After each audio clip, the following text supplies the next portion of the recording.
बहुत ही बढ़िया। पिछली क्लास की समराइजेशन भी स्टार्ट हो गई है। राजकमल, श्रुति, वेरी गुड। ये कौन है? वैशु है। देखो कितना अच्छा समराइज किया। देखो अच्छा बच्चा अवार्ड मैंने भेजा है। जो समराइज करा मैं उसको अच्छा बच्चा अवार्ड भेज रहा हूँ। दीपेश्वर, वेरी गुड, बहुत ही बढ़िया। मॉर्निंग। और कॉपी ये कौन समराइज किया? स्नेहा, स्नेहा तेरे को भी अच्छा बच्चा अवार्ड भेजा जा रहा है। जल्दी जल्दी कोरियर कंपनी के सौजन्य से आपको अच्छा बच्चा अवार्ड होम डिलीवर होगा। बहुत ही बढ़िया सर। ओके, और जल्दी जल्दी डिलीवर करता है। Alright sir, everyone is ready? Yes और नो? सो अब तुम्हें रियलाइज होगा, you will now realise. Okay, क्या sir? You will now realise क्या? कि इतना डिटेल में मैंने तुम्हें क्यों पढ़ाया। ओके, तुम्हें दो टाइम रियलाइज होगा। एक टाइम तो रियलाइज होगा जब तुम एग्जाम देने जाओगे। जब तुम सिविल सर्विस एग्जामिनेशन में जाओगे ना, तुम्हें मेरी याद आएगी, फिर तुम गाना गाओगे, याद आ रही है। क्योंकि यूपीएससी के तर्कश में ऐसा कोई बाण नहीं है जिसका मैंने तुम्हें ऑलरेडी तोड़ नहीं बता दिया। They will ask you anything, you know how to answer. दूसरी बात है, अब तुम्हें अब के टॉपिक्स में तुम्हें इंटरकनेक्शन समझ में आने लग जाएगा। You start interconnecting like anything, और ये तुम्हारे आहा मोमेंट्स होंगे जब तुमको अचानक पॉलिटिक्स समझ में आने लग जाएगा। You understanding this part? अचानक it will come to you like a story. Okay, so you will actually start enjoying it और not. Alright, so this is how you must study. और जरा ध्यान से देखते हैं। ग्रेट बराबर, thank you, God bless you.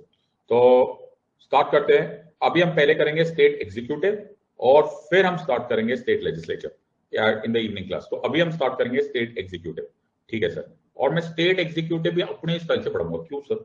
नहीं sir, आपकी मर्जी क्यों चलेगी? नहीं, मेरी मर्जी चलेगी, क्योंकि अभी अभी मैंने प्राइम मिनिस्टर किया ना। हाँ, अभी अभी मैंने प्राइम मिनिस्टर किया ना। हाँ सर, तो अभी मैं चीफ मिनिस्टर करता हूँ। ओहो, ठीक है। और तुम्हें पता चलेगा, तुम्हारा मुंह, तुम लोग इतने खुश होने वाले हो ना, तुम्हें ऐसा लगेगा कि सेलिब्रेशन करना स्टार्ट करते हैं। अभी अभी प्राइम मिनिस्टर किया ना, तो अब हम करेंगे chief minister and the state council of minister. ये जो न्यूज शॉट है, इससे तो तुम वाकिफ हो ना? हाँ सर। कैसी बातें कर सर, ऐसा भी कोई है जिसको नहीं पता? सर कैसी बातें कर, मतलब सच बोलना, सच बोलना, अच्छा झूठ नहीं बोलना सर। सर तुम में से ऐसा कोई सच में है जिसको सच बताना, जिसको नहीं मालूम है कि ऐसा कुछ हुआ है? सच बोलना सर, झूठ मत बोलना प्लीज प्लीज। ऐसा एक तो होगा ही होगा। ओके सर, तो सबको पता है सर, सबको पता है, हद हो गई है? हमारे सिविक्स में फुल मार्क्स आते थे। ओके, सो ये बहुत ही इंपॉर्टेंट न्यूज चल रही है। एक नाथ शिंदे साहब ओके महाराष्ट्र चीफ मिनिस्टर बन गए, और उसी कॉन्टेक्स्ट में अब हम पढ़ लेते हैं chief minister and state council minister. और हमने अभी अभी पढ़ा आर्टिकल 74 ऑफ द कॉन्स्टिट्यूशन। हाँ सर, अभी आधा घंटा पहले पढ़ा। हाँ सर, आर्टिकल 74 हमने पढ़ा, there shall be council of ministers with the prime minister at its head to aid and advise to aid and advise the president। हाँ हाँ मालूम है, अभी तो पढ़ा, फिर पढ़ा ना तो क्या, इसमें 89 ऐड कर दो। अच्छा, article 163 of the constitution, there shall be a council of ministers in every state to be headed by the chief minister to aid and advise the governor। क्या बात कर रहे हो? हाँ मेरे बच्चा, म्यूटेटिस mutandis. There shall be a council of ministers with the chief minister at the head to aid and advise the governor in the exercise of his functions। Article 163। बात समझ में आई या नहीं? सर वो जो एडवाइस दी थी वो सीक्रेट थी, ये जो एडवाइस दी थी वो भी सीक्रेट है। क्या बात कर रहे हो? इसको कहते हैं एक के साथ एक फ्री, एक के साथ एक फ्री, एक के। ओ सर एकदम बात समझ में आ रहा है या नहीं? So Article 74 talks of Union Council of Ministers and this is State Council of Ministers to aid and advise the governor। Everyone is clear with this or not? So ये एकदम सॉलिड हो गया सर। चलो sir चलते हैं। Everyone is clear with this or not? सबको समझना sir, ठीक है? So there shall be a council of ministers with the chief minister as the head। Sir, a picture is worth 1,000 words। Picture is worth 1,000 words। वहां पर photograph थी prime minister Modi ji की with the president administering him oath।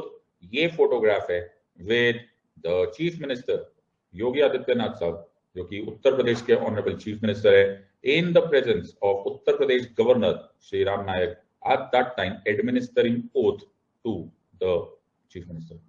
Sir ये एकदम same है। और मैंने तुम्हें बोला था मैं इतनी मेहनत क्यों कर रहा हूँ? मैं इतनी मेहनत इसलिए कर रहा हूँ ताकि तुम्हें मेहनत ना करनी पड़े। आर यू अंडरस्टैंडिंग दिस और नॉट? सबको समझ में आया या नहीं?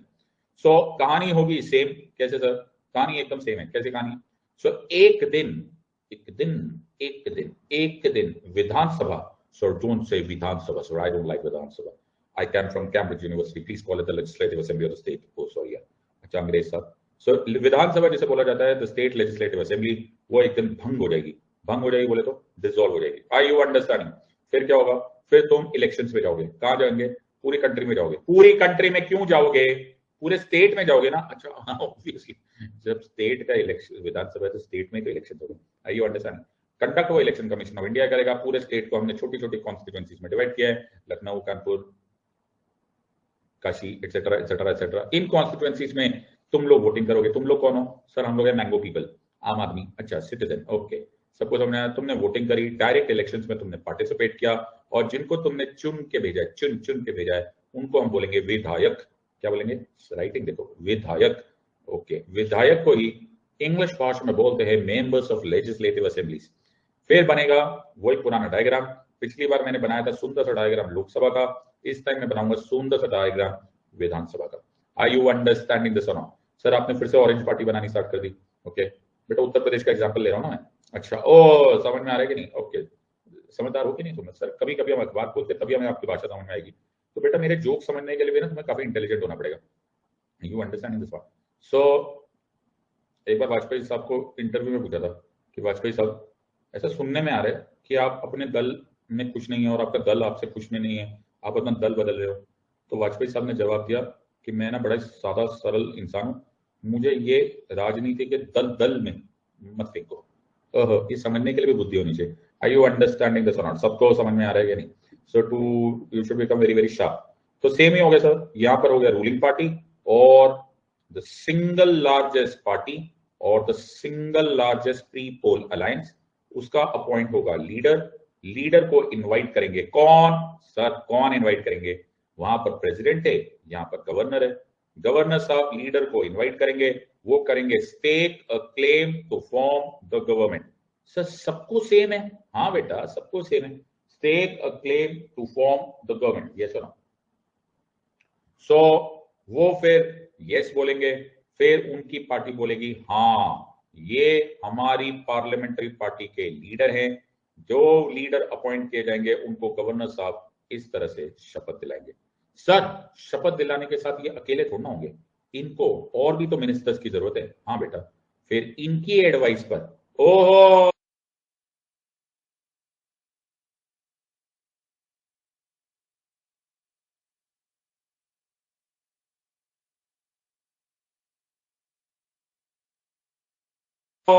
इनकी एडवाइस पर, चीफ मिनिस्टर के एडवाइस पर गवर्नर साहब अपॉइंट करेंगे the state council of ministers.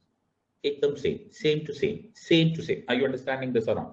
Sir एकदम सेम है. Are you understanding? एक के साथ एक फ्री है. फ्री. बात समझ में आ रही है या नहीं आ रही? सर एकदम सेम है. ओके, वहां पे मोदी जी थे, यहाँ पे योगी जी है. वहां पर इंडिया था, यहाँ पे यूपी है. वहां पर प्रेसिडेंट था, यहाँ पर गवर्नर है. वहां काउंसिल ऑफ मिनिस्टर्स यूनियन थे, यहाँ स्टेट काउंसिल ऑफ मिनिस्टर्स है. एंड बाकी सब एकदम सेम है. सर चलो सर, जब सेम ही है तो चलते हैं सर हम लोग इतनी देर में. सर अगर सेम ही है तो फिर तो चलते हैं ना सर, हम लोग जाकर नेटफ्लिक्स पे एक नया वेब सीरीज देख लेते हैं. अच्छा आप क्या टाइम पास कर रहे हो? ये वाली बात है sir. Alright sir, very good. वो देखो वो कितना खुश हो गए सर. उनसे उनसे खुशी फूली नहीं समा रही. वो I am from UP sir. उनसे वो फूले नहीं समा पा रहे सर. वो मतलब उनकी खुशी का आवाज नहीं है. चलो भैया, तो पंजाब वालों को भी खुश कर देते हैं. हाँ चलो, जब खुशी हो रही है तो पंजाब वाले भी खुश हो जाए. हाँ सर, जब खुशी हो रही है. I am from Punjab sir. Okay. I am from Delhi sir. Okay. पढ़ाई लिखाई से मतलब नहीं है सर हमारा. हमें सिर्फ इतने से मतलब हम कहाँ से, और पढ़ाई लिखाई से हमारा कुछ नहीं. Very good sir. तो पंजाब वाले पीछे क्यों रह जाए? और सर पंजाब वाले पीछे पूछे तो दिल्ली वालों को पीछे क्यों रहना? आपको घर जाना कि नहीं जाना? अच्छा हाँ सॉरी, ये वाली बात ठीक है. सो अगर अरविंद केजरीवाल साहब की बात है तो उनको लेफ्टिनेंट गवर्नर साहब अपॉइंट इस तरह से पोस्ट दिलाएंगे. और अगर आप प्रेसिडेंट अगर पंजाब की बात करेंगे तो ये भगवंत मान साहब हमारे अभी चीफ मिनिस्टर साहब बन गए. तो उन्होंने क्या किया? Governor Banwari Lal Purohit on Monday administered the oath of the office and secrecy. ओडी भगो सर, इसका मतलब एक और चीज समझ में आ गया. क्या सर? कि इनको भी वैसे ही दोनों ओथ दिलाई जाएगी जैसे प्राइम मिनिस्टर और काउंसिल को दिलाई जाएगी. एक थी ट्रू फेथ एंड एलिजेंस और दूसरी इज ओथ ऑफ सीक्रेसी, गोपनीयता के. सर कुछ भी चेंज नहीं हो रहा. Are you understanding? वैसे ही वहां पे भी कैबिनेट बनेगा, यहाँ पे भी कैबिनेट बनेगा. वहां प्राइम मिनिस्टर थे या चीफ मिनिस्टर थे, वहां पर प्रेसिडेंट थे, यहाँ पे गवर्नर थे. ओके, सबको समझना है. वैसे मुझे ये ना समझ में नहीं आता इंसान को अपनी वैलिडेशन करने में इतना आनंद क्यों होता है, मेरे को समझ में नहीं आ रहा। मतलब इतना वैलिडेट क्यों होता है? सर मैं पंजाब से हूँ, मैं मणिपुर से हूँ, मैं तमिलनाडु से हूँ, मैं कश्मीर से हूँ, ये सब यार प्राउड से बोलो हम इंडियन से यार, दैट्स इट। और वो तो मुझे मालूम नहीं है कि इंडियंस ही अटेंड करे मेरी क्लास, अभी तक रशियंस का अटेंड करे। काहे को तुम इतना वैलिडेशन ढूंढते हो यार? Okay, so why do you have to find so much of validation? तो शाहरुख खान साहब ने बोला था, क्या बोला था सर चक दे इंडिया में, मुझे स्टेट्स के नाम ना दिखाई देते न सुनाई देते, मुझे सिर्फ एक ही टीम दिखाई देती है, team India. I you understanding this one? सबको समझ में आया? तो छोड़ो ये सब वैलिडेशन मेरे बच्चा। ओके, ये जितना ऊंचा सोचोगे, जितना ब्रॉड सोचोगे, उतना ब्रॉड होंगे। मैंने बात को सोचो, अगर अपना ही सोचोगे तो इतना ही बढ़ोगे। सर फैमिली के बारे में सोच रहे हैं, सर फैमिली के बारे में थोड़ा और बड़े होंगे। सर सोसाइटी के बारे में सोच रहे हैं, सर सोसाइटी में भगवान तुम्हें और बड़ा करेगा। सर स्टेट के बारे में सोचते हैं, सर स्टेट के बारे में थोड़ा और बड़ा होंगे। देश के बारे में सोचते हैं, सर देश के बारे में और बड़े होंगे। सर पूरी दुनिया के बारे में सोचते हैं, पूरी दुनिया के बारे में बड़े होंगे। आई यू अंडरस्टैंडिंग? सब दिमाग बड़ा करो। आई यू अंडरस्टैंडिंग दिस? सबको समझ में आया या एवरीवन हैज अंडरस्टूड? बड़ा सोचो, बड़ा। आई यू अंडरस्टैंडिंग?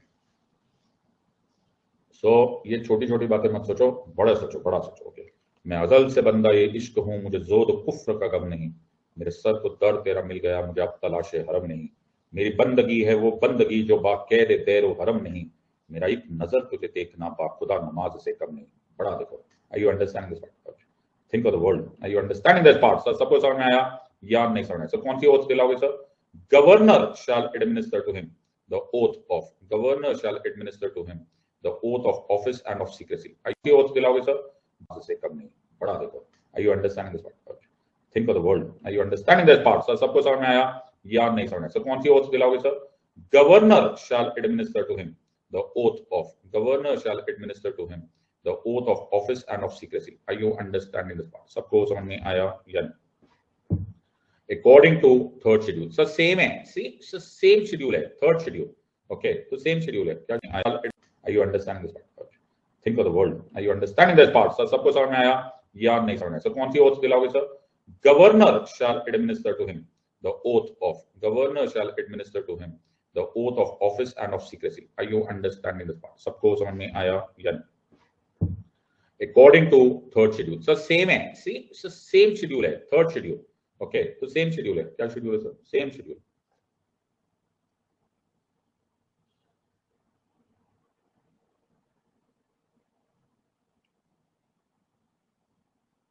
oath क्या सर?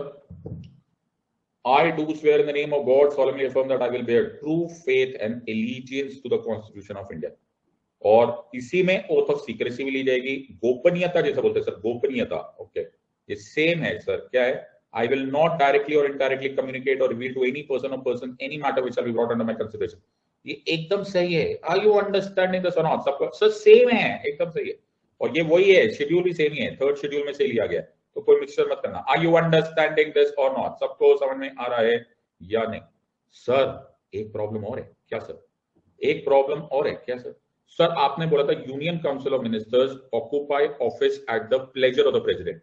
हाँ, आपने बोला था ना सर, आर्टिकल 75 में था, the union council of ministers shell occupy office at the pleasure of the president. Yes, फिर आपने ना बड़े स्टाइल से बोला था क्या सर, कि डॉक्ट्राइन ऑफ प्लेजर होता है ना? हाँ सर, आपने बड़े स्टाइल से बोला था सर। हाँ सर, अभी क्या बोलोगे? मैं तो मैथ्स में एक्सपर्ट हूँ, 89 ऐड कर दूंगा, आर्टिकल 164 आ जाएगा, और उसमें आ जाएगा state council of ministers shell occupy office at the pleasure of the governor. यार ये ज्यादा ही सिंपल नहीं होता जा रहा? हाँ बिल्कुल सही, ये state council of ministers occupy office at the pleasure of the governor. Are you understanding this और नॉट? ये कहां लिखा हुआ सर? ये article 164 of the constitution. So सब कुछ ही सेम ही है यार, I don't like this. Okay, so the point here is the entire the ministers shall hold office during the pleasure of the governor. The chief minister shall be appointed by the governor. Sir रुको sir, ध्यान से लिखो। Prime minister shall be appointed by the president. Other ministers shall be appointed by the governor. Other ministers shall be appointed by the president on the advice of the chief minister, on the advice of the prime ministers, Ministers shall hold office during the pleasure of the governor. Ministers shall hold office during the pleasure of the president. ये क्या है sir? अच्छा, सबको sir. There shall be a council of ministers with the chief minister. There shall be a council of ministers with the prime minister to aid and advise the governor, to aid and advise the president. Chief minister is appointed by the governor. Prime minister is appointed by the president. The person who commands the majority support in the state legislative assembly, Vidhan Sabha. So don't call it Vidhan Sabha, call it state legislative assembly. The person who commands the majority support in the house of people, English में बोलने की तो English में बोल रहे थे, Lok Sabha, is appointed as the chief minister by the governor, is appointed as the prime minister by the president. The other ministers included in the council must belong to the either house of the state legislature. The other ministers included in the council must belong to either house of the union legislature, यानी कि Lok Sabha or the Rajya Sabha. The portfolios to the members of the ministers are allocated by the governor, are allocated by the president on the advice of the chief minister, on the advice of the prime minister. चलते sir, घर चलते, हो गया, पूरा ही revise हो गया. तो जो सुबह हुआ था उसी का रिकैप हो रहा है सर. ओके, ये क्या है सर? मैं तो खेल ही नहीं रहा. Are you understanding this or not? सबको समझ में आ रहा है या नहीं? तो ऐसा करो, तुम लोग जाओ नेटफ्लिक्स पे भूल भुलैया पार्ट 2 देख लो, क्योंकि ये सब तो सुबह हो ही चुका है. हाँ sir, everyone is clear with this और नॉट? इसलिए बोलते हैं ऐसे पढ़ना होता है. Alright, so there is a method of starting a subject और तुम्हें पता ही नहीं होता. सर एक मिनट रुको सर, ऐसा नहीं होता. The chief minister shall be appointed by the governor. Other ministers shall be appointed on the advice of the chief minister. The chief minister shall be the prime minister shall be appointed by the president. Other ministers shall be appointed by the president on the advice of the prime minister. The minister shall hold office during the pleasure of the governor. The minister shall hold office during the pleasure of the president. क्या है sir? What is this? Okay sir. Okay sir. बहुत ही बढ़िया सर. Sir limit to the strength है sir. Sir आपने बोला था, आपने वहां पर बोला था कि 91st कॉन्स्टिट्यूशनल अमेंडमेंट एक्ट 2003 के अनुसार जो strength of the union council of ministers है वो 15% से ज्यादा नहीं हो सकती according to the strength of Lok Sabha. आपने बोला था सर, आपने बोला था. हाँ मैंने बोला था. हाँ तो अब क्या होगा सर? अब तो खत्म हो गई ना कहानी. ओके, ये तो खत्म हो गई. ये क्या करोगे अब इसका? क्या करोगे? ये तो चेंज हो गया ना. 75 में यही था, ये लिखा हुआ है सर. 89 ऐड कर दो फिर से. हाँ 164 में चले जाओ. The strength of state council of ministers cannot exceed more than 15% of the total strength of the Vidhan Sabha. Sir इतना कॉपी पेस्ट नहीं हो सकता सर. होता है बेटा. The total number of ministers including the chief minister, the total number of ministers including the prime minister in the council of ministers in a state, in the council of ministers in the union shall not exceed 15% of the total members of the legislative assembly, shall not exceed total number of members in the Lok Sabha. सिर्फ एक चीज extra, वहां पर minimum नहीं दिया हुआ, यहां minimum दिया हुआ. Are you understanding this or not? यहां पर मिनिमम दिया है that the number of ministers including the chief minister cannot be less than 12. Sir थोड़ा सा तो चेंज हुआ सर, थोड़ा सा तो चेंज हुआ. ओके थोड़ा सा तो चेंज हुआ. हाँ थोड़ा सा, तोरा तोरा कितना चेंज हुआ? तोरा तोरा, तोरा तोरा चेंज होगा. आर यू अंडरस्टैंडिंग दिस और नॉट? सबको समझ में आ रहा है या नहीं समझ में? एवरीवन हैज अंडरस्टूड दिस और नॉट? सबको समझ में आ रहा है या नहीं? पल्ले पड़ गया ये सर. बहुत ही बढ़िया सर. सर ये लेके बाकी सब सेम है ना? बाकी सब सेम है. 91st कॉन्स्टिट्यूशनल अमेंडमेंट एक्ट 2003 जितना सर ये लेके बाकी सब सेम है ना? बाकी सब सेम है. 91st कॉन्स्टिट्यूशनल अमेंडमेंट एक्ट 2003 जितना यूनियन पे एप्लीकेबल था, पार्लियामेंट पे एप्लीकेबल था, उतना ही स्टेट में. बाकी सब सेम है. 91st पल्ले पड़ गया ये सर. बहुत ही बढ़िया सर. सर ये लेके बाकी सब सेम है ना? बाकी सब सेम है. 91st कॉन्स्टिट्यूशनल अमेंडमेंट एक्ट 2003 जितना यूनियन पे एप्लीकेबल था, पार्लियामेंट पे एप्लीकेबल था, उतना ही स्टेट पे भी एप्लीकेबल है.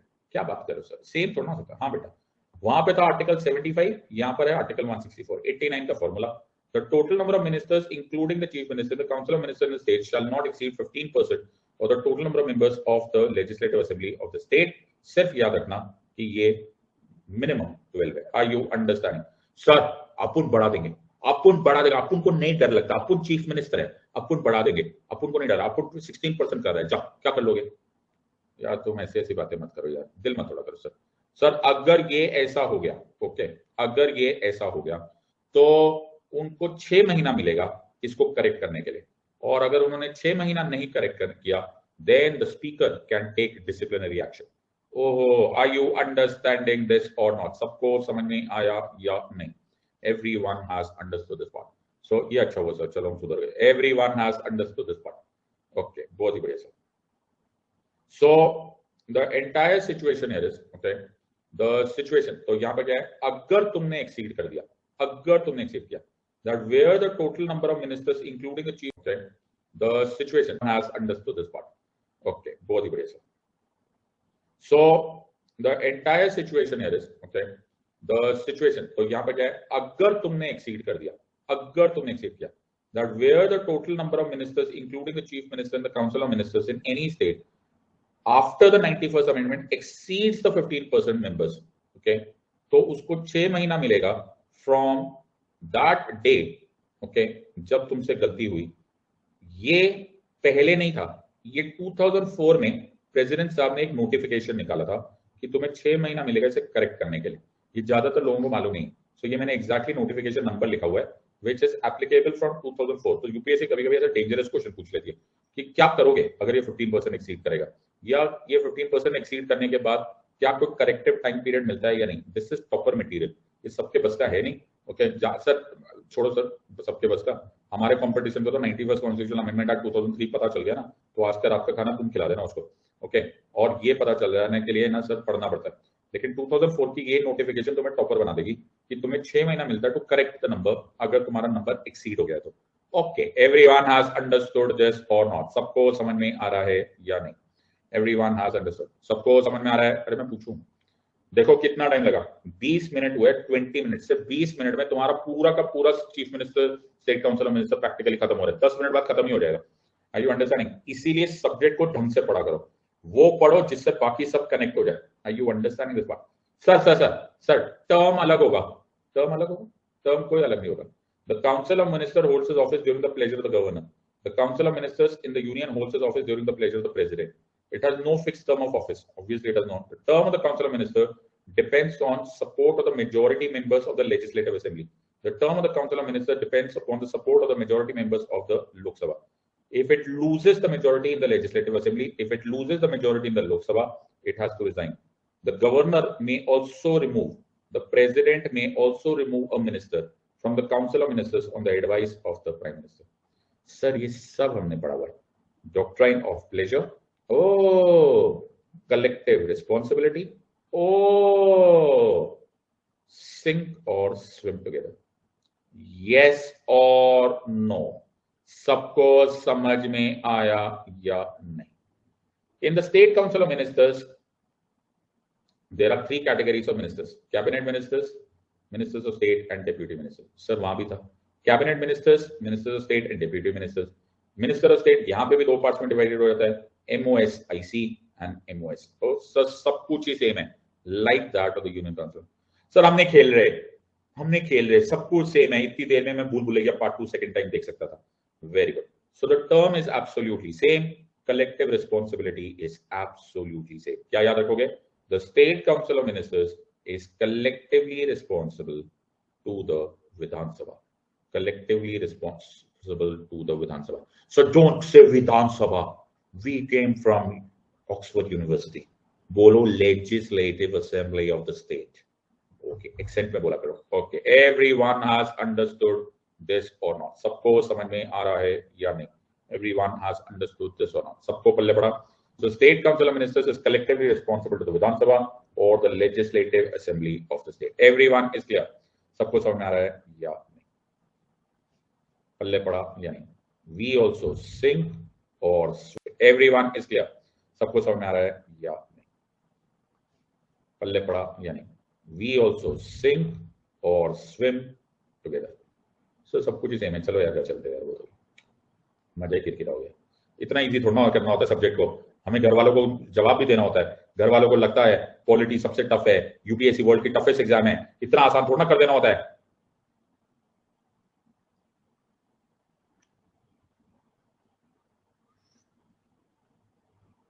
ठीक है sir, everyone has understood this one. बहुत ही खतरनाक हो सर। हाँ, अब मम्मी को वो क्या बोलोगे? सर अब मम्मी से कॉफी मांगने को डर लगने लगा है। मैंने मम्मी को पहले बोला था मम्मी वर्ल्ड की टफेस्ट एग्जाम है, रोज 5 कप कॉफी पिलाया करो। अब मम्मी को पता चल गया इतना इजी हो गया, मम्मी ने कॉफी पूछना भूल गया, बोले खुद ही पी ले बेटा ग्लूकॉन डी। ओके, खुद ही पी ले, 1 चम्मच ग्लूकॉन डी मिला पानी में और खुद ही पी जा। हद ही हो गई है यार, मतलब इंसल्ट हो गई सर, हमारी तो इज्जत ही खत्म हो गई सर। हमारी वैल्यू खत्म हो गई सर फैमिली में कि इतना इजी थोड़ा ना सब्जेक्ट। ओह सर दिल टूट गया सर। अब पहले हम मम्मी से मांग रहे थे नाचोस दे दो, पिज्जा मंगवा लो, मम्मी ने पार्ले जी का पैकेट सामने रख दिया, बोले खाना खा, नहीं खाना ना खा। अच्छा okay sir, all right sir, everyone has clear this और नॉट, सबको समझ में आ रहा है या नहीं? Okay sir. सो वहां पर भी सेम ही होता है, क्या होता है सर? आपका जो दावा होता है, दावा जो आपने दावा किया था ना sir, to stake a claim to form the government, ये ना सर साबित नहीं हुआ। हाँ, ये वहां पे भी साबित करना पड़ता है, ये दावा है। दावा करने से क्या होता है? मेरा फ्रेंड है संता सिंह, उसने एक दिन दावा कर दिया था। क्या दावा कर दिया? बोला मैं ना मुकेश अंबानी से ज्यादा पैसे वाला हूँ। तो मैंने कहा अपना बैंक अकाउंट दिखा। कहता ये थोड़ा है, ये थोड़ा शर्त है, दावा करना था, मैंने दावा कर दिया। मैंने कहा ये सही है। मैंने कहा बैंक अकाउंट में तेरे उतने चवनिया नहीं है जितनी उसके पास करोड़ है, ओके, लेकिन भाई तू दावा जरूर करेगा। आई यू अंडरस्टैंडिंग दिस पार्ट? तो सर बड़ा सर ऐसे थोड़ा था। सो दावा करने को प्रूव करना पड़ता है। प्रूव कहां करना पड़ता है? You have to prove your majority on the floor of the house. Word language use करो बेटा, सारा खेल वर्ड्स का है। क्या बोलना पता है? You have to prove your majority, your बोले तो your government's majority on the floor of the house. Sir prime minister साहब भी करते हैं। हाँ बेटा, वो करेंगे proving their majority on the floor of Lok Sabha. Sir chief minister साहब भी करेंगे, चीफ मिनिस्टर साहब करेंगे floor of the Vidhan Sabha. Are you understanding this और नॉट? सबको समझ में आया या नहीं? So prove your majority on the floor of the house, ये लैंग्वेज लिख कर आना। जैसे तुमने ये लैंग्वेज लिख दिया, एग्जाम में तुमसे हो जाएगा impress. Are you understanding this? Yes sir. इसको बोलते हैं फ्लो टेस्ट। क्या बोलते हैं सर? Flow test. क्या बोलते हैं सर इसको? Floor test. Okay, floor test. वो बोलते हैं ना जमीन पे आ बेटा, जमीन पे बात करेंगे। Are you understanding? हवा में क्या रहकर बात करने की? हवा में दावा होता है। संता सिंह ने दावा दिया, ओके, तो मुकेश अंबानी साहब ने बोला Santa Singh let's have a floor test, okay, show करो, शो तेरा बैंक अकाउंट शो करो।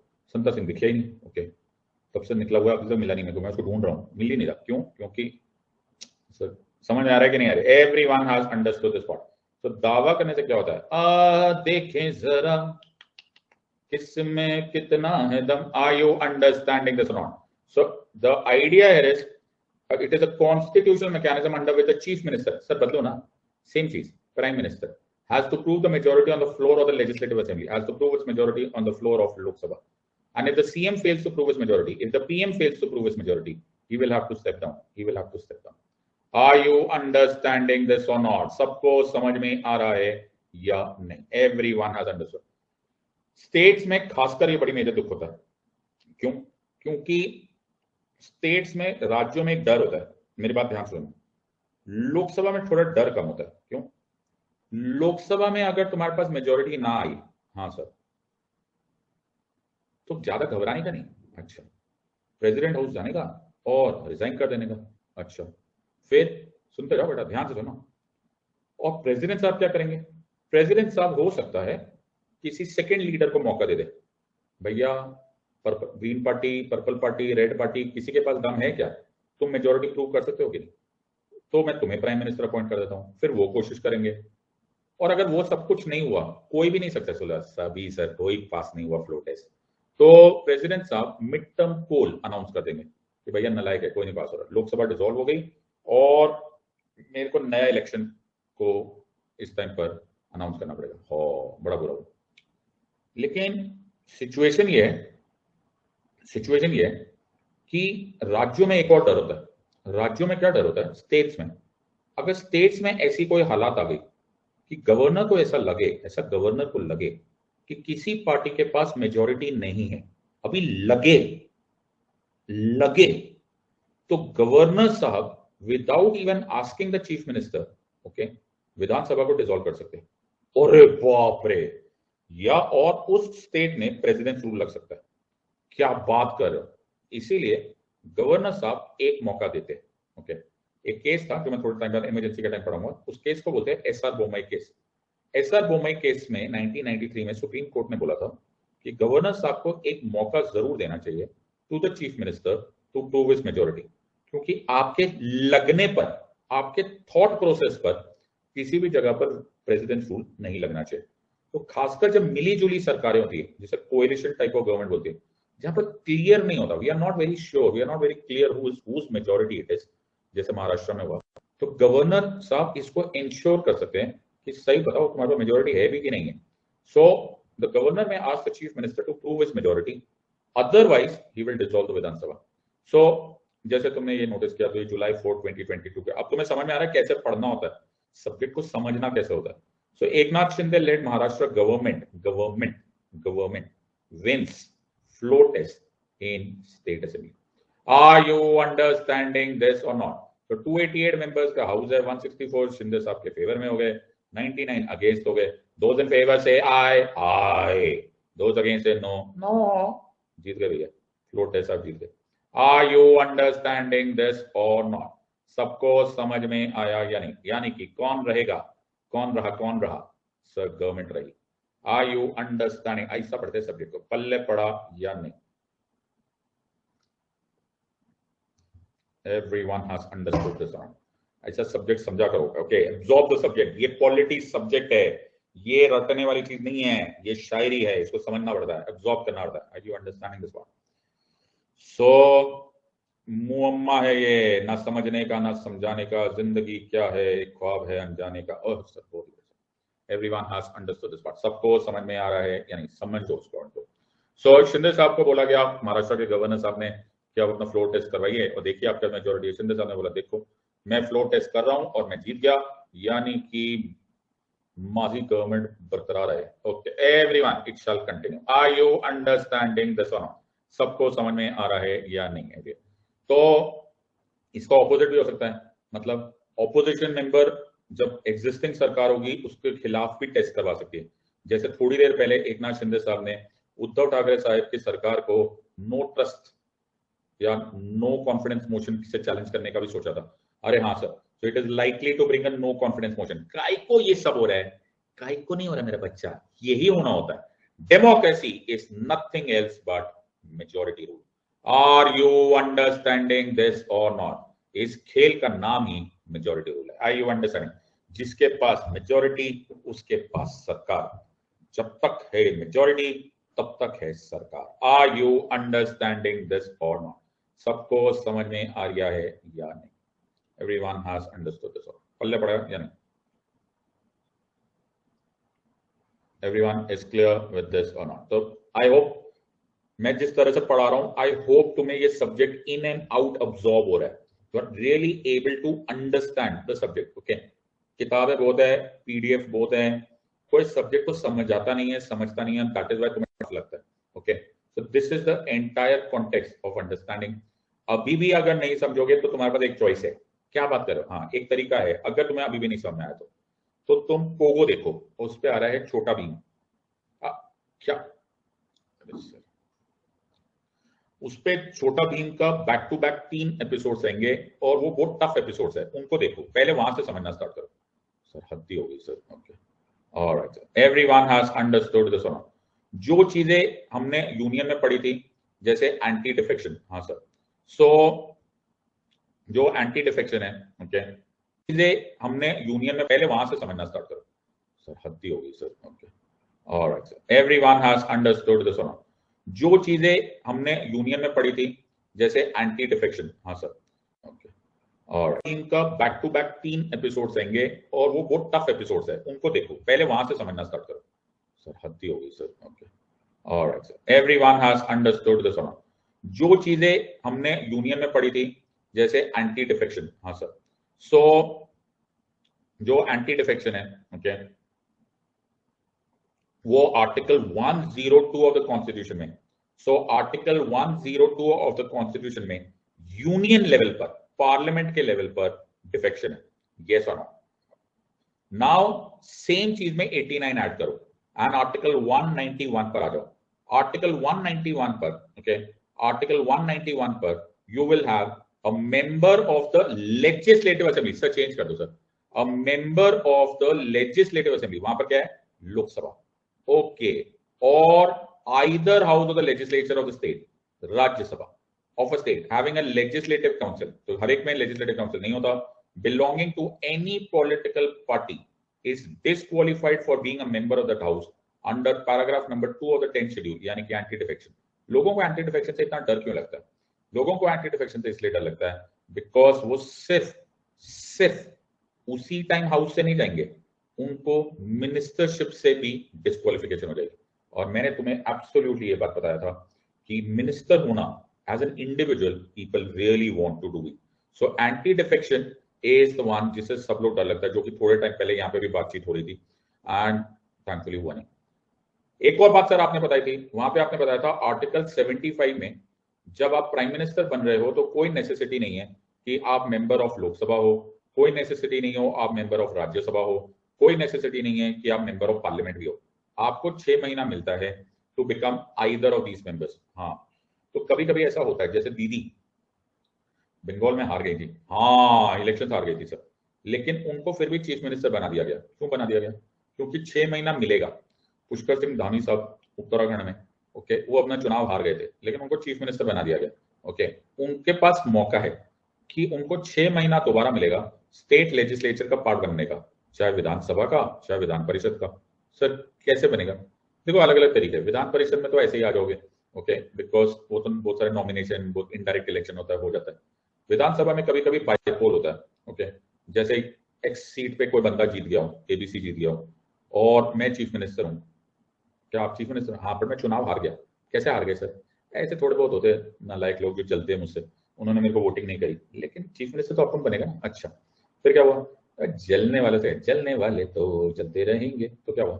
तो ये मेरे मित्र थे, तो उन्होंने बोला सिद्धार्थ कैसी बातें करो, चीफ मिनिस्टर तो आप ही बनोगे। तो मैं अपनी सीट छोड़ता हूँ। ओ, उन्होंने अपनी सीट वेकेट कर दी और इलेक्शन कमीशन को बोला गया यहाँ पर बाइपोल कंडक्ट करो, फिर से चुनाव करो, बिकॉज जिसने जीता था उसने अपनी सीट छोड़ दी और मैं अब इस सीट से लड़ूंगा। 99.9% अब मैं ही जीतूंगा। क्यों? क्योंकि सरकार मेरी चल रही है ना, हवा मेरी तरफ है। बाबूराव टोपी संभालो, हवा अपनी दिशा में। Are you understanding this part? तो आमतौर पर हम जीत ही जाते। सो वो होता है बाइपोल। तो आइदर वेज मेरे पास 6 महीने का टाइम है। सर ये भी यहाँ लिखा हुआ है? हाँ मेरे बच्चे, ये भी यहाँ लिखा हुआ है, सब कुछ सेम है। The chief minister shall be appointed by the governor, other ministers shall be appointed by the governor, etc., etc. Council of ministers shall be collectively responsible to the legislative assembly. Before a minister enters upon his office, the governor shall administer the oath of office and of secrecy according to third schedule. Minister who for any period of 6 consecutive months is not a member of the legislature of the state shall at the expiration of that period cease to be a minister. Salary will be determined by the legislature of the state. Sir, executive is responsible to the legislature. अभी भी तुम्हें नहीं समझ में आ रहा, तुम पोगल देखने लायक भी नहीं रहे। Are you understanding this? सबको समझ में आ रहा है या नहीं? Got this point? सो बदनसीब होते हैं वो लोग जिनको अच्छा कोई पढ़ा रहा होता है उसके बाद भी उनको नहीं समझ में आ रहा होता या वो इसको एक्सेप्ट नहीं करते। तो दो लोग जब तक रास्ता ना मिले तब तक नहीं मिल रहे, उसको स्ट्रगलर बोलते। जब रास्ता मिल जाए उसके बाद नहीं पास होते, वो बदनसीब होते, वो फेलियर्स होते। Are you understanding this part? सबको समझ में आ रहा है या नहीं? Everyone has understood this part. सबको समझ में आया? Got it, everyone. सर एक चीज और बताई थी आपने, एक चीज और बताई थी। क्या हो गया बेटा, क्या हुआ? आपने ये तो मैंने बता दिया था। नहीं नहीं, ये तो आपने बता दिया था। आपने एक चीज और बताई थी। क्या? एक डेप्यूटी प्राइम मिनिस्टर होता है। हाँ, एक और चीज बताई थी, ये आपने नहीं बताया कि एक डेप्यूटी चीफ मिनिस्टर भी होता है। देखो अभी बीच बीच में। सो ये न्यूज आई थी, नड्डा साहब ने डिक्लेयर किया कि Devendra Fadnavis has to be shown as Maharashtra Deputy Chief Minister. The announcement comes hours after Devendra Fadnavis announced that Shiv Sena rebel leader Eknath Shinde will be the next chief minister. While he would not be a part of the government, he will be a deputy chief minister. Sir, एक deputy chief minister क्यों होता है? आपने पूरा का पूरा constitution पढ़ा दिया। देखो मैंने 74 पढ़ा दिया। देखो there is something called only. Only समझते हो? only? हाँ सर मैं समझ रहा हूँ। फुल स्टॉप समझते हो? Full stop. अगर तुम यूनियन एग्जीक्यूटिव के बारे में पढ़ रहे हो तो मैंने जो तुम्हें पढ़ाया ना 74 75 ये ओनली है, इसके आगे कुछ नहीं है। तो तुम ऐसा सोचो कि हे भगवान इसके इम्तिहान भी और भी है। बेटा you been taught by subject expert. मैंने तुम्हें पूरा 74 पढ़ा दिया, पूरा 75 पढ़ा दिया। उसी तरह से मैंने 89 पढ़ा के दोनों में ऐड किया और 163 भी पढ़ा दिया, 164 भी पढ़ा दिया। तो तुम्हारा नसीब अच्छा है कि मैंने तुम्हें पूरा कॉन्स्टिट्यूशन ही पढ़ा दिया। Are you understanding? सो अगर तुम में से किसी की बुद्धि उस टाइम पे चल नहीं रही थी तो मैंने 164 ये पूरा पढ़ा दिया। हाँ सर, बहुत सारे लोग ना यहाँ पर जो स्पैमर मेंटालिटी वाले है ना, वो क्या है ना, वो यहाँ पढ़ने नहीं बैठे। वो सोच रहे कोई आदमी इतना डिटेल में पढ़ा रहा है उसकी गलती निकाल के दिखाऊं। ओके, वो सिर्फ इसी इंतजार में बैठे कि कुछ तो मिस हो। बेटा तुम्हारे ना घड़ियां खराब हो जाएगी, वो दिन आएगा नहीं। Are you understand? ये आर्टिकल 163 ये भी मैंने पढ़ा दिया। Are you understanding this part? So सारा फॉर्मूला 89 का है, याद रखना। जो भी यूनियन से है उसमें 89 ऐड कर लो, वो स्टेट से रिलेटेड हो जाएगा इन मोस्ट केसेस। 99% जगह ये फॉर्मूला है। 74 163, 75 164। सबको समझ में आया? तो there shall be a council of ministers to be headed by the prime minister to aid and advise the president in discharge of his functions. There shall be a council of ministers to be headed by the chief minister who shall aid and advise the governor in the discharge of his functions. Are you understanding this part? The president shall appoint the prime minister and on his advice the council of ministers. Okay. The governor shall appoint the chief minister and on his advice the state council of ministers. Are you understanding this or not? पल्ले पड़ रहा है या तुम लोग हो क्या चले गए? अरे तुम लोग हो क्या? सर हम हैं, यहाँ पर ही हैं। जाने से पहले मेरे को बता के जाए। सबको समझ में आ गया? तो ये सब कुछ मैंने पढ़ा है, लेकिन सर इंटरेस्टिंग बात ये थी कि 74 और 75 में डिप्यूटी प्राइम मिनिस्टर नको लिखा बाबा, कहीं नहीं लिखा हुआ। और 163 और 164 में सर डिप्यूटी प्राइम मिनिस्टर भी कहीं नहीं लिखा हुआ। हाँ, लेकिन अजीब सा हादसा हुआ। क्या हुआ? धीरे धीरे बेटा, जो मैंने फिर तुम्हें बोला था, पॉलिटी और पॉलिटिक्स में थोड़ा सा फर्क हो जाता है, थोड़ा सा स्पेलिंग का फर्क है। फर्क नहीं बेटा, दुनिया बदल जाती है, नुक्ते की कहानी है।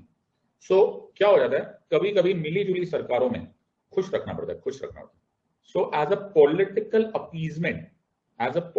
अपीजमेंट हमको किसी पार्टी का सपोर्ट लेने के लिए या किसी पार्टी को हैप्पी रखने के लिए, आई लव यू, उसके लीडर को डेप्यूटी चीफ मिनिस्टर बनाना पड़ता है, वैसे जैसे यहाँ पर डेप्यूटी प्राइम मिनिस्टर बनाया।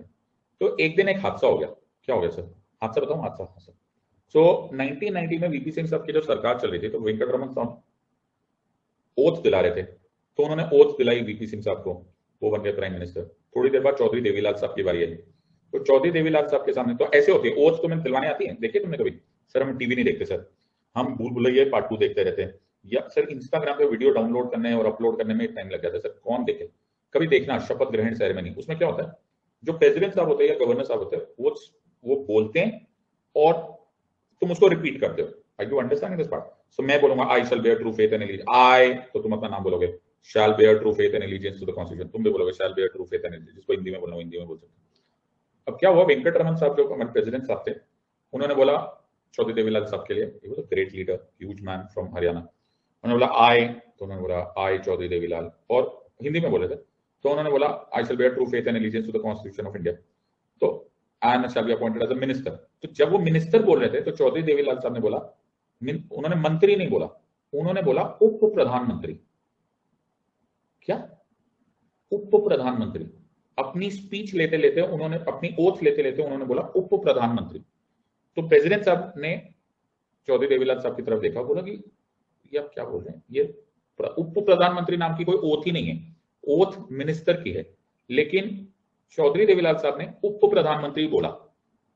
जब ये उप प्रधानमंत्री ओथ में लिया गया तो अजीब बात है, क्योंकि ये कॉन्स्टिट्यूशन में तो लिखा ही नहीं गया हुआ, तो ये इस ओथ को चैलेंज कर दिया गया in the supreme court. Are you understanding कि ये ओथ ही गलत ली गई है? Have you all understood this part और नॉट? सबको समझ में आया क्या नहीं आया? तो जब ये ओथ ही गलत ली गई है तो इसको चैलेंज कर दिया गया सुप्रीम कोर्ट में। और ये मैं, तुम्हें अगर लग रहा होगा कि इनमें से कोई भी कहानी मैं बता रहा हूं, तो मैं कोई भी चीज अपने मन से नहीं बताता, I am a servant of the law, मैं तुम्हें सिर्फ फैक्ट्स बताता हूं। The controversy started in 1989 when Chaudhary Devilal took oath as deputy prime minister in the VP Singh government. और ये प्रेसिडेंट वेंकटरमन साहब ने खुद बोला है उनकी अपनी book A Commissions and Omissions of Indian Presidents. He said, and I quote, I asked my secretary to convey to VP Singh that Devilal could be sworn in as a minister and designated later as a deputy prime minister. But before anything could be finalized, the swearing in ceremony commenced and VP Singh was sworn in as the prime minister. Then Devilal was presented, and when I administered oath as Mantri, he insisted on reading it as Up Pradhan Mantri. I corrected him saying Mantri again. But the second time too, he read it as Up Pradhan Mantri. So ये पूरा live telecast दिख रहा था, लेकिन फिर president साहब ने कुछ बोला नहीं, because he wanted to not have an ABC. And Chaudhary Devilal continued his oath. इसी ओथ को चैलेंज कर दिया गया था इन the supreme court, alleging that the Haryana leader had not taken the oath as prescribed his oath. इसी oath को challenge कर दिया गया था इन the supreme court, alleging that the Haryana leader had not taken the oath as prescribed in the 3rd schedule of the constitution. तब attorney general Soli Sorabjee साहब ने supreme court में बोला था that describing Devilal as a deputy prime minister is descriptive only, and for all purposes he is a minister and there is no constitutional provision for a deputy prime minister. So इससे उनको कोई power extra नहीं मिलती, वो एक minister ही है, ये केवल एक पॉलिटिकल अपीजमेंट का ऑफिस है. तुम्हें क्वेश्चन आएगा which of the following officers is not mentioned in the constitution, तो याद रखना डेप्यूटी चीफ मिनिस्टर. तो ये न्यूज में आया था, deputy chief minister is not in constitution, is not mentioned in the constitution. तो याद रखना डेप्यूटी चीफ मिनिस्टर. तो ये न्यूज में आया था, deputy chief minister is not in constitution yet a post which has a long history. Are you understanding this और not? तो जैसे डेप्यूटी प्राइम मिनिस्टर भी कॉन्स्टिट्यूशन में नहीं है, वैसे नहीं, इसको कहते हैं डिटेल्ड स्टडी. समझ में आ रहा है या नहीं? Everyone has understood. इसको कहते हैं पढ़ाई, 24 कैरेट रॉक सॉलिड प्रिपरेशन. समझ में आ रहा है या नहीं? Everyone has understood this one.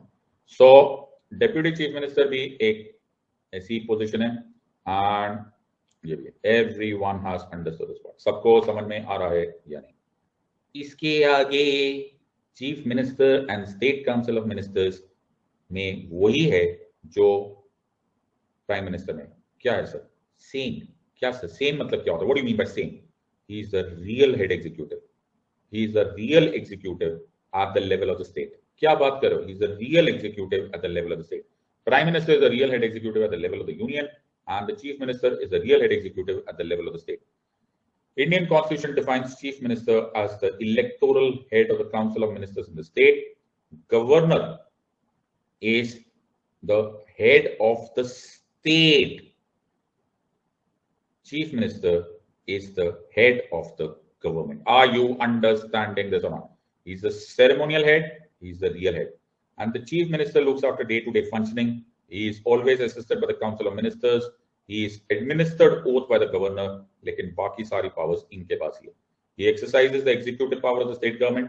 Council of Ministers इनकी एडवाइस पे आता है. मेन काउंसिल ऑफ मिनिस्टर्स को कैबिनेट बोलते हैं. सारी मिनिस्ट्रीज इनको जवाबदार होती है. He is the chief spokesperson of the government. Financial matters, budget, basic infrastructure, developmental facilities, financial planning, even state planning commission, economic development is all under the chief minister. सबको समझ में आ रहा है या नहीं? ऐसा बनते हैं champions. Are you understanding this?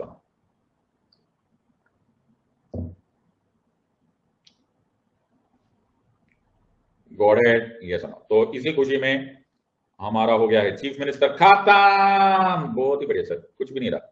I you understanding? और अब हम लेंगे एक छोटा सा ब्रेक, और छोटा सा ब्रेक करने के बाद हम करेंगे गवर्नर एज एन एग्जीक्यूटिव. सबको समझ में आया या नहीं? तो मैं पहले लिखकर चले जाता हूँ कि 5 मिनट ब्रेक है, वरना जैसे मैं हटूंगा ना बोलेंगे सर दिख नहीं रहे, सर गायब हो गए, सर पता नहीं कहाँ चले गए, सर दिख रहे हैं कि नहीं दिख रहे हैं.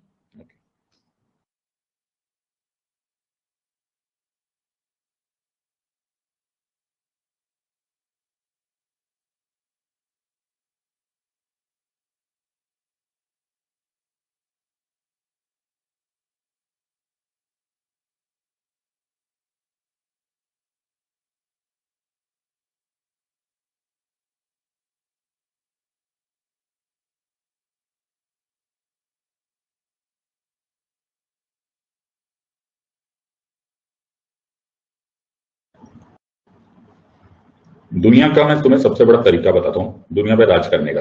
हाँ सर, ओके. राज करना सिखाऊं मैं तुम्हें? हाँ, राज करना सिखाना. राज करना सीखोगे सर? हाँ, राज करेंगे. ओके. तो राज करने का सबसे अच्छा तरीका मैं बताता हूँ. ओके. तो तुम भी क्या याद रखोगे? मैं तुम्हें आईएएस ऑफिसर के साथ साथ तुमको राजा बनाना भी सिखा देता हूँ. ओके. पॉलिटी के साथ पॉलिटिक्स. ये क्या है सर? अरे रुको ना, सुनो. ऑलराइट. ये क्या है सर? ओके. और ये क्या है सर? ओके. और ये क्या है सर? ये क्या है सर? ये क्या कर क्या बेटा? डायग्राम है बेटा, ऐसे थोड़ा ना होता बेटा. ये क्या चक्कर है सर? दुनिया में कुछ भी राज करना है ना, राज. हाँ सर, राज. अगर तुम्हें राजनीति करनी है, तुम्हें कंट्रोल करना है, तो बहुत क्लियर वर्ड्स में मत बोलो। Let me explain this to you. President of India exactly लिखा हुआ है क्या कर सकते हैं क्या नहीं कर सकते। हाँ सर, वो आर्टिकल 52 से लेकर स्टार्ट होते जा रहे हैं, एग्जैक्टली लिखा हुआ है वो क्या कर सकते हैं क्या नहीं कर सकते। हाँ सर एकदम समझ। 74 और 75 के अनुसार prime minister and the council of ministers क्या कर सकते हैं या नहीं क्लियर कर सकते हैं, एकदम क्लियरली लिखा हुआ है सर, बिल्कुल क्लियर किया। उसी तरह से मेरे बच्चे 163 एंड 164 में council of ministers and chief minister क्या कर सकते हैं या क्या नहीं कर सकते, एकदम क्लियरली डिफाइंड है।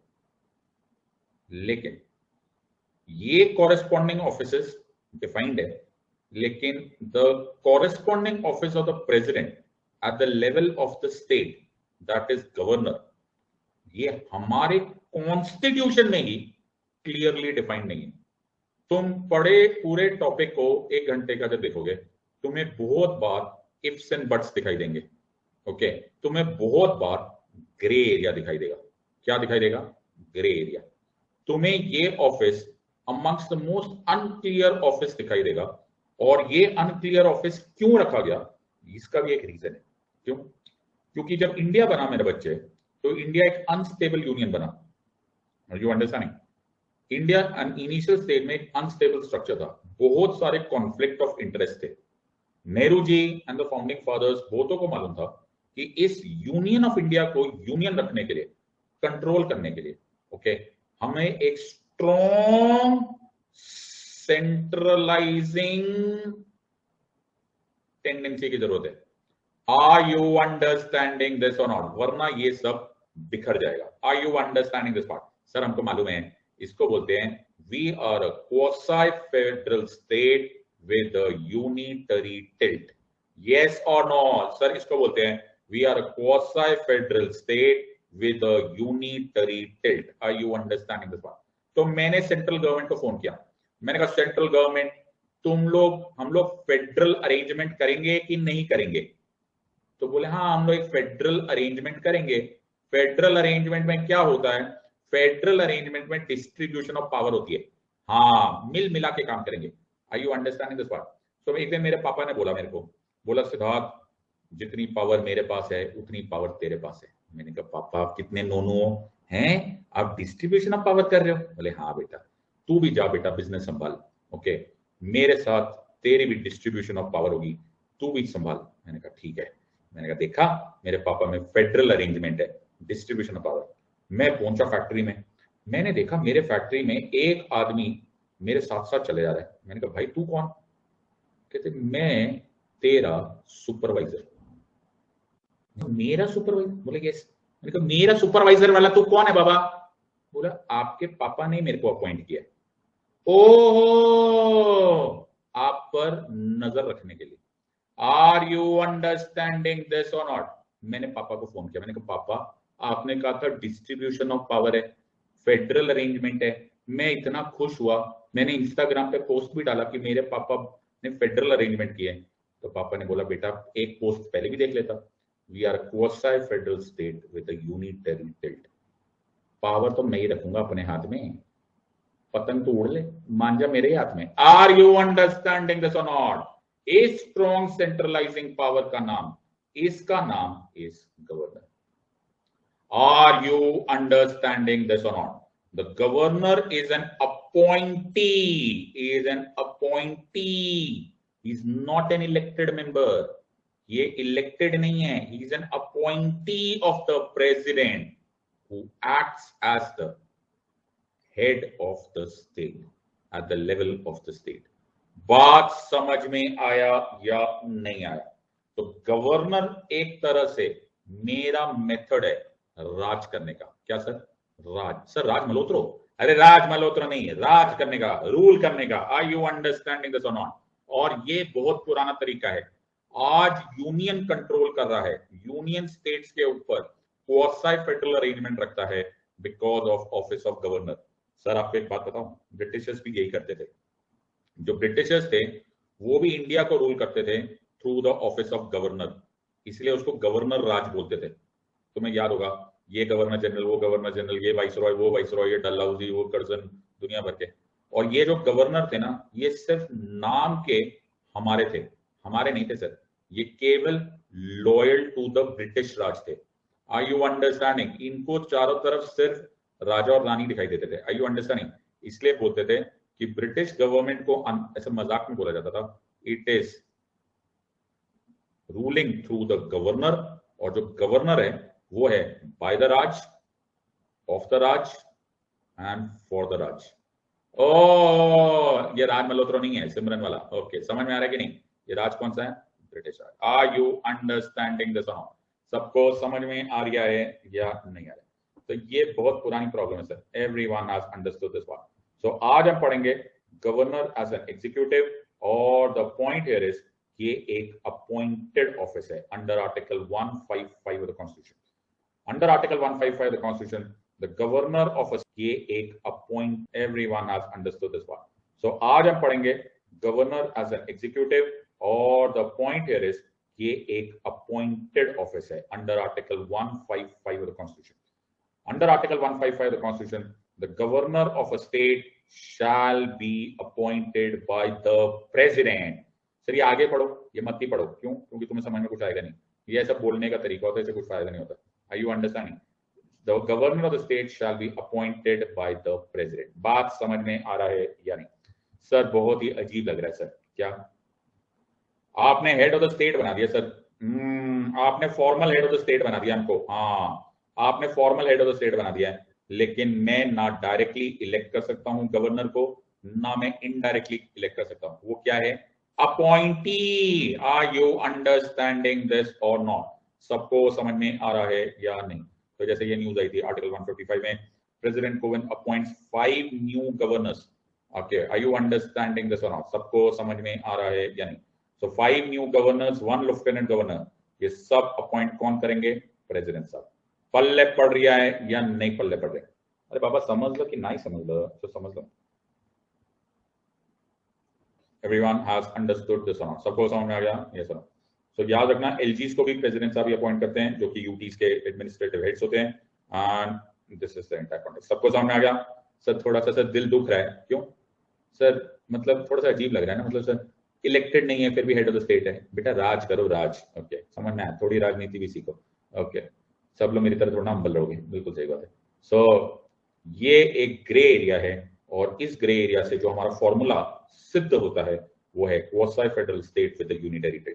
और इसी वजह से ये एरिया हमेशा, ये ऑफिस हमेशा कंट्रोवर्सी में रहता है, ये ऑफिस हमेशा क्रिटिसिज्म में रहता है, बिकॉज ये ग्रे एरिया है। Are you understanding? तो मैंने यूनियन को फोन किया, मैंने कहा यूनियन हेलो कैसे हो यूनियन? ओके, तो बोले ठीक है सिद्धार्थ, क्यों फोन किया तूने सुबह सुबह? मैंने कहा यूनियन ये आपने ग्रे एरिया टाइप को रखा हुआ है। बोला सिद्धार्थ टाइम पास मत कर, ओके हमको कंट्रोल करना है, और ये कंट्रोल करना हमें बड़ा जरूरी भी था, पहले और भी जरूरी था।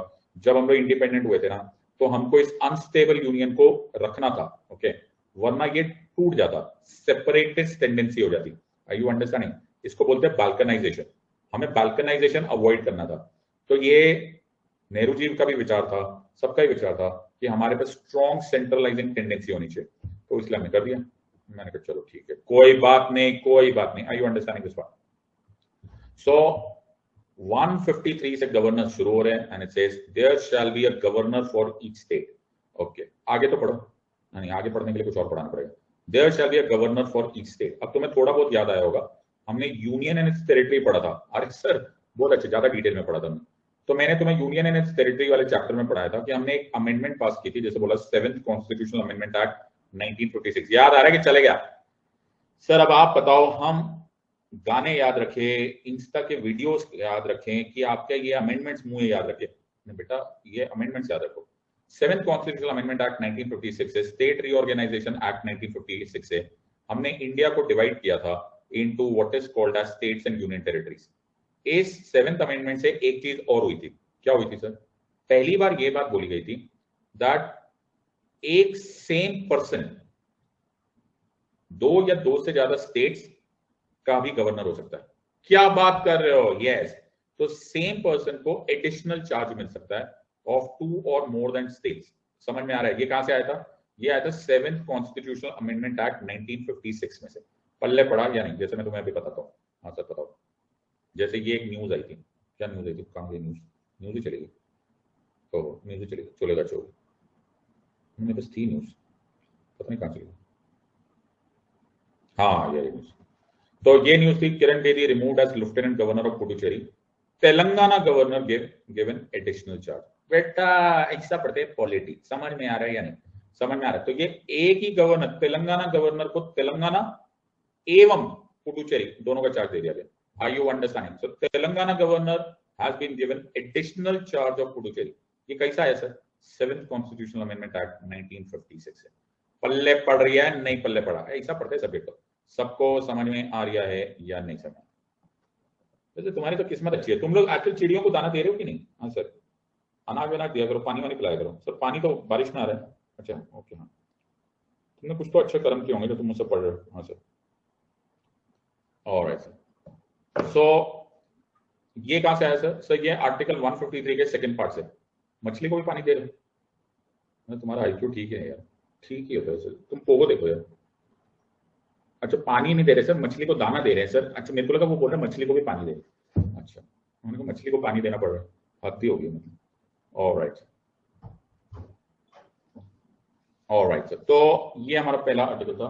तो हमारा क्या था? There shall be governor for each state, और एक ही गवर्नर को एडिशनल चार्ज दिया जा सकता है। मन में ऐसा विचार आ रहा है मेरा, क्या विचार आ रहा है सर आपके ना? विचार बड़े खतरनाक है कि अगर एक ही गवर्नर को 2 से या 2 से ज्यादा स्टेट्स का काम दे दिया गया, ओके, तो एक गवर्नर पे कितना प्रेशर पड़ेगा ना, तो उसकी सैलरी कैसे बढ़ेगी? हाँ तो वो दोनों स्टेट्स बांट लेंगे, whichever states are concerned, वो उनकी सैलरी को बांट लेंगे। Are you understanding this part? So this is also, पता नहीं वैसे पूछ नहीं सकते बट उन्होंने को पूछ भी सकते, you never know, यूपीएससी का भरोसा नहीं। सर हमें आगे भी समझ में आना चाहिए। सो द एंटायर कॉन्टेक्स्ट यहाँ पर is executive power of the state. अरे तुम्हें कुछ याद आ रहा होगा, ओके, प्रेसिडेंट में क्या था? The executive power of the union shall be vested in the president. यहाँ क्या है? Executive power of the state shall be vested in the governor. वहां पे क्या था? It shall be exercised by him either directly और through officer subordinate to him. वहां पे भी है, it shall be exercised by him either directly और through officer subordinate to him. वहां पे था officer subordinate to him includes the union council of ministers to be headed by the prime minister. यहाँ पर है officer subordinate to him should be included state council of ministers to be headed by the chief minister. बात समझ में आ रही है या नहीं? बेटा तुम्हारे को दिखने लग गया होगा अब मसूरी। हाँ सर, अब थोड़ा बहुत तो तुमको दिखने लग ही गया होगा। यस सर, अब समझ आया बेटा, चैंपियन होंगे तुम। Everyone has understood this or not? सबको समझ में आ रहा है या नहीं? सर थोड़ा थोड़ा तो दिखने लग गया। Everyone has understood this one. Everyone has understood this one. सबको समझ में आ रहा है या नहीं? बहुत बढ़िया सर। तो इस time LBSNAA team set live होगी कि नहीं होगी? अरे इस time LBSNAA team set live होगी, पूरा लबासना टीम सेट लाइव।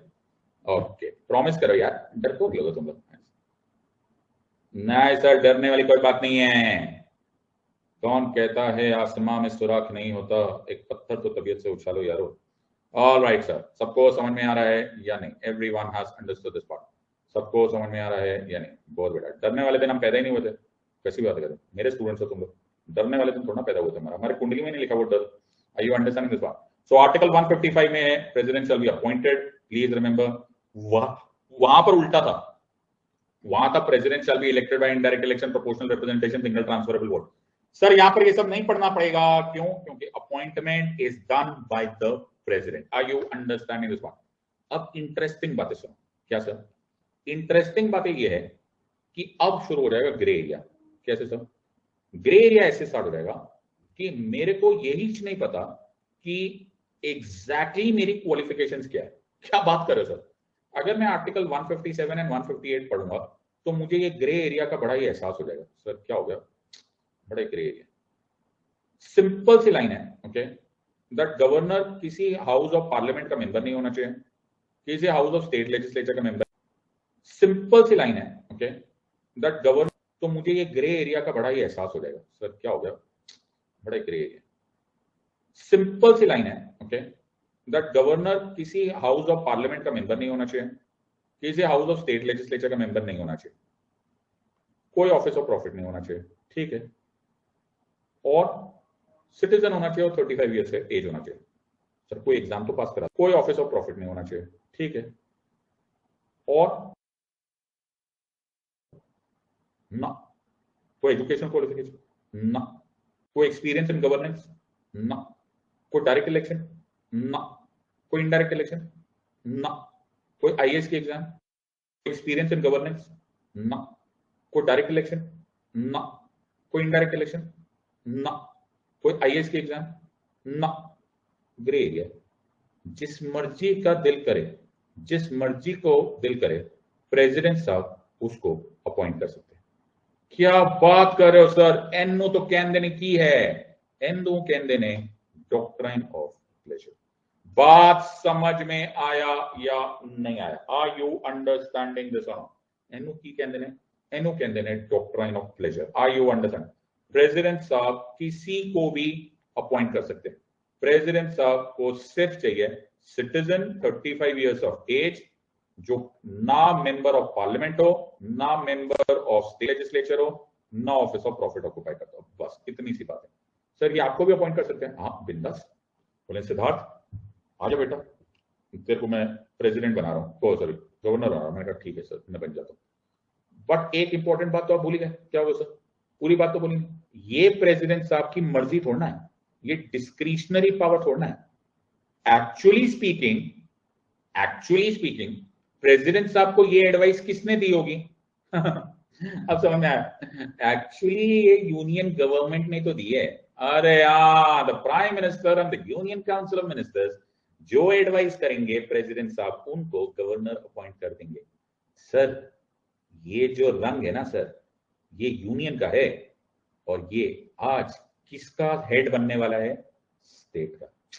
नौने बच्चे, पार बच्चे, चील के बच्चे, लाल बच्चे, we are quasi federal state with a unitary territory. बात समझ में आ रहा है या नहीं? इसीलिए बहुत ज्यादा क्रिटिसाइज होता है गवर्नर का ऑफिस। Are you understanding? क्योंकि एक तरह से यूनियन गवर्नमेंट कंट्रोल कर रही है स्टेट गवर्नमेंट को। Are you understanding this? एक तरह से यूनियन गवर्नमेंट कंट्रोल कर रही है स्टेट गवर्नमेंट को। इसीलिए गवर्नर का office is a challenge to federalism. हाँ, इसीलिए गवर्नर का office is criticise as agent of the union. Oh yes, इसीलिए गवर्नर का office requires reforms. Are you understanding this? समझ में आ रहा है या नहीं? तो किसी को भी ये टर्म लिया जा सकता है। So governor of the state holds office usually for 5 years. Usually, देखो ये वर्ड बहुत कॉमनली आ रहा है। क्या रहा है सर? यूजुअली। ना मुझे क्वालिफिकेशन पक्का मालूम है, ना मुझे टर्म पक्का मालूम है, because it is subject to termination. Governor को कभी भी डिसमिस कर दिया जा सकता है, because he is occupying the office at the pleasure of the president. President actually किसकी एडवाइस पर काम करते हैं? Prime minister. तो सिंपल सी बात है, प्राइम मिनिस्टर को तुम्हारे काम अच्छा नहीं लगा, चलेगा अच्छे, बाय बाय, सायोनारा। काय को बताने की जरूरत नहीं है बाबा, काय को, बिकॉज तुम इनके प्लेजर पे थे। आर यू अंडरस्टैंडिंग दिस और नॉट? सबको समझना। ना तो कोई रिटायरमेंट एज है, ओके, ना उनकी कोई फिक्स टर्म है। कोई ये भी नहीं पता हमको कि उनको रिमूव क्यों किया जाता है, क्योंकि उनको इंपीच भी नहीं करते, तो कोई ग्राउंड भी लिखने की जरूरत नहीं है। उनको सिर्फ एक मैसेज चला जाता है। क्या मैसेज? क्या message? You are removed, that's it, bye bye. Are you understanding? Sir simple सी बात है, जिसका अपॉइंटमेंट का ग्राउंड नहीं पता, उसका रिमूवल का भी ग्राउंड नहीं पता। समझ में आ रहा है या नहीं? Hence called as grey area. बात समझ में आ रही है या नहीं? इसीलिए गवर्नर का office is criticise as the grey area of the constitution. समझ में आया या नहीं आया? पल्ले पड़ा या नहीं पल्ले पड़ा? Everyone is clear with this और नॉट? बहुत ही बढ़िया सर, एकदम सबको समझ में आया या नहीं समझ? Got it sir. तो तुम्हें क्वेश्चन मेंस में आ सकते हैं ऐसे क्वेश्चन, तो बहुत ध्यान से आंसर देना। समझ में आया या नहीं समझ आया? ओके सर, बहुत ही बढ़िया सर। तो अगर मैं टर्म पढ़ूंगा, मुझे कुछ नहीं पता। आर्टिकल 156 में लिखा है governor shall hold office during the pleasure of the president. Governor resign कर सकते हैं प्रेसिडेंट साहब को लिखकर, ओके। अगर देखो ये वर्ड बड़ा अच्छा है, इसमें क्या लिखा है? Subject to foregoing provision of this article, मतलब आमतौर पे उनका टर्म 5 years है, लेकिन ये सब्जेक्टिव है, मतलब प्रेसिडेंट साहब उनको कभी बोल सकते थे 5 साल नहीं हो सकते, कोई बात नहीं, छोड़ दे। Are you understanding this part? सबको समझ में आ रहा है या नहीं? So it becomes a very dicey part, because number 1 कोई क्वालिफिकेशन हमें नहीं पता, नंबर 2 हमारा टर्म भी फिक्स नहीं है, नंबर 3 हम लोग इलेक्टेड नहीं है, हमारे इनडायरेक्ट इलेक्शन भी नहीं हुए, और मैं हेड ऑफ द स्टेट होकर बन के बैठ गया हूं। I am an appointee, I am not an appointed office. तो इन अ वे से काफी ग्रे एरिया है, and this is the entire context. और ये आर्टिकल 159 में बड़ा क्लियर है। अच्छा, ये तुम्हें क्वेश्चन मालूम होना चाहिए। तो मैंने एक सुंदर सा डायग्राम बनाना है। सर रहने दो ना सर, नहीं सुनो ना सर प्लीज, मैं कोई डायग्राम बना प्लीज, सर रहने दो प्लीज। अरे रुको ना, देखो ये क्या है सर, अब क्या बोलने का यार, छोड़ो। व्हाइट बॉक्स है, अरे व्हाइट बॉक्स ही है ये। अच्छा व्हाइट बॉक्स ही है ये तुम्हें क्या लगा ये लोकसभा है? ये पहली बार व्हाइट बॉक्स ही है। अच्छा ये टेबल ही है। अच्छा ये कौन है? ये प्रेसिडेंट है। ये कौन है? ये वाइस प्रेसिडेंट है। ये कौन है? ये गवर्नर है। Are you understanding this part? सबको समझ में आया? ये क्या है? आर्टिकल 60 है। ये क्या है सर? ये आर्टिकल 69 है। ये क्या है सर? ये आर्टिकल 159 है। ये क्या है सर? ये ओथ ऑफ द प्रेसिडेंट है। अच्छा ओके। और ये क्या है? ये oath of the vice president है। ये क्या है? ये ओथ ऑफ द गवर्नर है। बात समझ में आया या नहीं? ओके। और ये पीला सर अलग से आपने क्या बनाया? ये प्राइम मिनिस्टर है। ये क्या है? ये उनका ओथ है। अच्छा ध्यान से सुनना, प्रेसिडेंट साहब की ओथ कहां लिखी है? आर्टिकल 60 में। वाइस प्रेसिडेंट की आर्टिकल 69 में। गवर्नर की आर्टिकल 159 में। प्राइम मिनिस्टर की ओथ को लिखी है sir, vice president prime minister की ओथ लिखी है 3rd शेड्यूल में। हो ये आर्टिकल्स में नहीं लिखी ना, पीछे वाली लिस्ट में लिखी है। मिनिस्टर्स की कहां लिखी है सर? 3rd शेड्यूल में। कैग की कहां लिखी है? 3rd शेड्यूल में। जज ऑफ सुप्रीम कोर्ट की कहां लिखी है? 3rd शेड्यूल में। समझ में आ रहा है? सबकी 3rd शेड्यूल में लिखी है, इन तीनों की आर्टिकल्स में लिखी है। समझ में आ रहा है या नहीं समझ में आ रहा? अरे हाँ या ना, पल्ले पड़ा या नहीं? ठीक है सर। ये क्या बोलते हैं? ये बोलते हैं I shall bear true faith and allegiance to the constitution of India. Okay, ये क्या बोलते हैं? I shall bear true faith and allegiance to the constitution of India. और जो मंत्री जी और प्राइम मिनिस्टर साहब है, या चीफ मिनिस्टर या स्टेट काउंसिल ऑफ मिनिस्टर्स है, वो एक ओथ ऑफ सीक्रेसी भी लेते हैं, बाकी लोग नहीं लेते।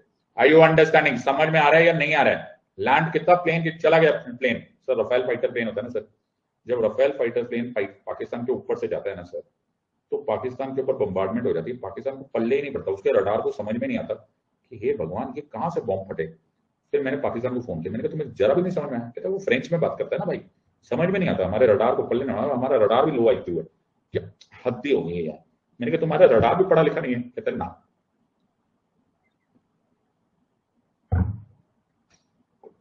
तो सबको समझ, oh sorry internet, thank you Nikita, मैं बिल्कुल भूल गया था। और सॉरी, कुछ भी नहीं है, छोड़ो यार, मन से अच्छी अच्छी बातें किया करो। Okay sir, alright sir. मेरे इंटरनेट पे अटैक हो जाता है यार छोटी छोटी बातों। चलो नेवर माइंड, अब समझ में आ गया? तो याद रखना, प्राइम मिनिस्टर की ओथ 3rd शेड्यूल, मिनिस्टर की ओथ 3rd शेड्यूल, कैग की ओथ 3rd शेड्यूल, जज ऑफ सुप्रीम कोर्ट की ओथ 3rd शेड्यूल, सबकी ओथ, जज of high court 3rd schedule, सब 3rd शेड्यूल। केवल तीन, only only only, okay, only 3 oath articles में। प्रेसिडेंट की ओथ आर्टिकल 60, वाइस प्रेसिडेंट की 69 में, गवर्नर की 159 में। सर प्रेसिडेंट साहब बोलते क्या है ओथ में? अरे नादान परिंदे, तुम्हें अभी याद नहीं? I shall protect, preserve and defend the constitution of India. ओडी बाबो सर, देखा सर, बहुत ऊंची पोजीशन है। He shall protect, preserve and defend the constitution of India. Prime minister साहब क्या बोलते हैं? I shall bear true faith and allegiance to the constitution of India. In other words, I shall work according to the constitution of India. ये क्या बोल रहे हैं? I shall protect, preserve and defend the constitution. समझ लो कि नहीं समझ लो? समझ लो सर। सर मेरे को है ना सीसैट याद आ रहा है, सीसैट पैटर्न समझ में आ रहा है क्या? गवर्नर साहब क्या होते थे? I shall protect, preserve and defend the constitution.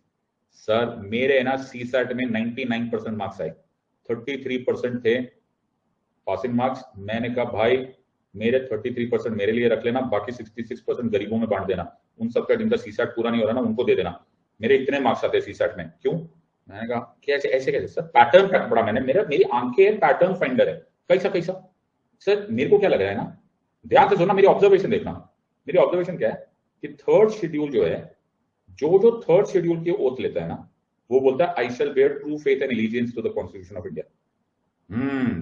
और जो आर्टिकल्स वाली ओथ लेता है ना सर, वो बोलता है I protect, preserve and defend the constitution. मेरे को लगता है मेरा सीसैट में इस टाइम 100 में से 100 आएगा। बेटा फिर फेल होगा तू। क्यों? क्योंकि पॉलिटी में धोखा होता है। ओके, वाइस प्रेसिडेंट की ओथ आर्टिकल 69 में, लेकिन वो भी बोलते हैं I shall bear true faith and allegiance to the constitution of India. Sir लगता है फिर सीसैट गेला सर। रहने दो यार, ओके। धोखा है बेटा, धोखा। आर यू अंडरस्टैंडिंग दिस और नॉट? समझ लो कि नहीं समझ लो? सर ये तो धोखा हो गया फिर से सर, ये बहुत ही मेजर धोखा हो गया सर। दिल के अरमासूम, समझ में आ रहा है या नहीं समझ रहा है? Everyone has understood this. So धोखा प्रो मैक्स हो गया। कोई बात नहीं, मैं तुम्हें सी साइड का ऑप्शनल पढ़ूंगा। सो सी साइड का ऑप्शनल क्या होता है? सबको समझ में आ रहा है या नहीं समझ में? एवरीवन, तो ये सीक्वेंस याद रखना। ओके सर, समझ में आ रहा है या नहीं समझ में? ओके। अभी इस डायग्राम में थोड़ी सी खूबसूरती ऐड करनी है। प्रेसिडेंट साहब को ओथ कौन दिलाता है? प्रेसिडेंट साहब को ओथ दिलाते हैं चीफ जस्टिस ऑफ इंडिया और द नेक्स्ट सीनियर मोस्ट जज ऑफ द सुप्रीम कोर्ट। सबको समझना। वाइस प्रेसिडेंट साहब को ओथ कौन दिलाता है? वाइस प्रेसिडेंट साहब को ओथ कौन दिलाता है? सर प्रेसिडेंट ऑफ इंडिया दिलाते हैं सर, हद होगी। गवर्नर साहब को उस स्टेट के, उस स्टेट के, किस स्टेट के? उस स्टेट के, उस स्टेट के chief justice of high court दिलाते हैं। Are you understanding this or not? उस स्टेट के, everyone has understood this part. तो ये तुम्हें दिख रहे होंगे। Okay, former union minister sworn in as 19th governor of Karnataka as the glass house of Raj Bhavan, chief justice of High Court of Karnataka, Karnataka क्या को? उस स्टेट के चीफ जस्टिस एडमिनिस्टर करेंगे। Are you understanding this or not? सबको समझ में आ रहा है या नहीं? Everyone has understood. So oath क्या है सर? उड़ी बाबो, I will protect, preserve and defend the Constitution of India. सबको समझ में आ रहा है या नहीं? सबको, तीन वर्ड्स आ गए सर, सबको समझ आ गया? Protect, preserve and defend the constitution. पल्ले पड़ा या नहीं? इतना प्यार से तुम्हें किसी ने ट्विंकल ट्विंकल लिटिल स्टार पढ़ाया होता ना, तो तुम 12th में टॉप कर चुके होते सिविल सर्विसेज की एग्जाम। सर ऐसा मत बोला करो सर, हमारे सिविक्स में फुल मार्क्स आते थे, इज्जत दो। मैं सिविक्स में 100 में से 100 आते थे। अच्छा, ऐसे नहीं बात कर सकते आप? हाँ अच्छा, सब आता है मेरे को सिविक्स में, देखा मेरे फुल मार्क्स आते थे स्कूल में। अच्छा ओके, सॉरी यार, दिल तो नहीं टूट गया तुम्हारा? नहीं sir. Okay, everyone has understood this और नॉट? सबको समझ में आया या नहीं? सर हमको एकदम बात समझ में आ गई। सो जो ये प्रेसिडेंट साहब का ग्रे एरिया है ना, इस पर बड़ी कंट्रोवर्सी है। तो पहले ना एक प्रथा हुआ करती थी। क्या सर? प्रथा होती थी। प्रथा क्या होती थी कि यूनियन गवर्नमेंट, जैसे ऐसा होता है ना, जैसे ये क्या है सर? ये मेरा इंडिया, ओ प्यारा इंडिया। तो होता क्या था कि पहले ना ऐसे अजीब से एक प्रथा होती थी। सपोज दो पार्टी है, एक ब्लू पार्टी है और एक येलो पार्टी है। ओके, सपोज ऐसे मान के चलो। ओके, मैं किसी का नाम नहीं लेता, तुम्हें मालूम है बड़ा बोला सो। ओके, आया मेरे मुझसे किसी की बुराई नहीं निकलती। सो होता क्या था कि मान के चलो दो ही पार्टीज है। ओके, तो किसी स्टेट में ब्लू की सरकार है, किसी की ब्लू की सरकार है, ब्लू ब्लू ब्लू, और किसी में येलो की सरकार है, ऐसे येलो। तो इन बेचारों की किस्मत का फैसला कौन? तो जो येलो की सरकार है तो उसका भी एक गवर्नर होगा, इसका भी एक गवर्नर होगा, इसका भी एक गवर्नर होगा। तो इन बेचारों की किस्मत का फैसला दिल्ली में होता था।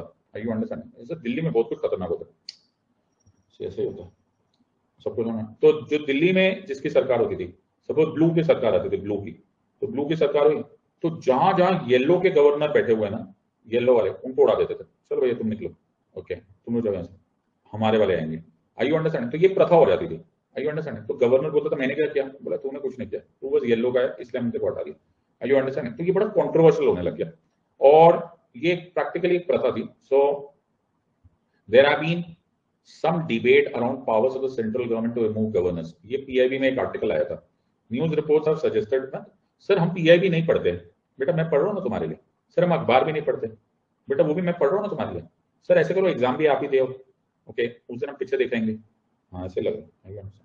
सो as per article 155 and 156 of the constitution, the governor of the state is an appointee of the president and he or she holds office during the pleasure of the president.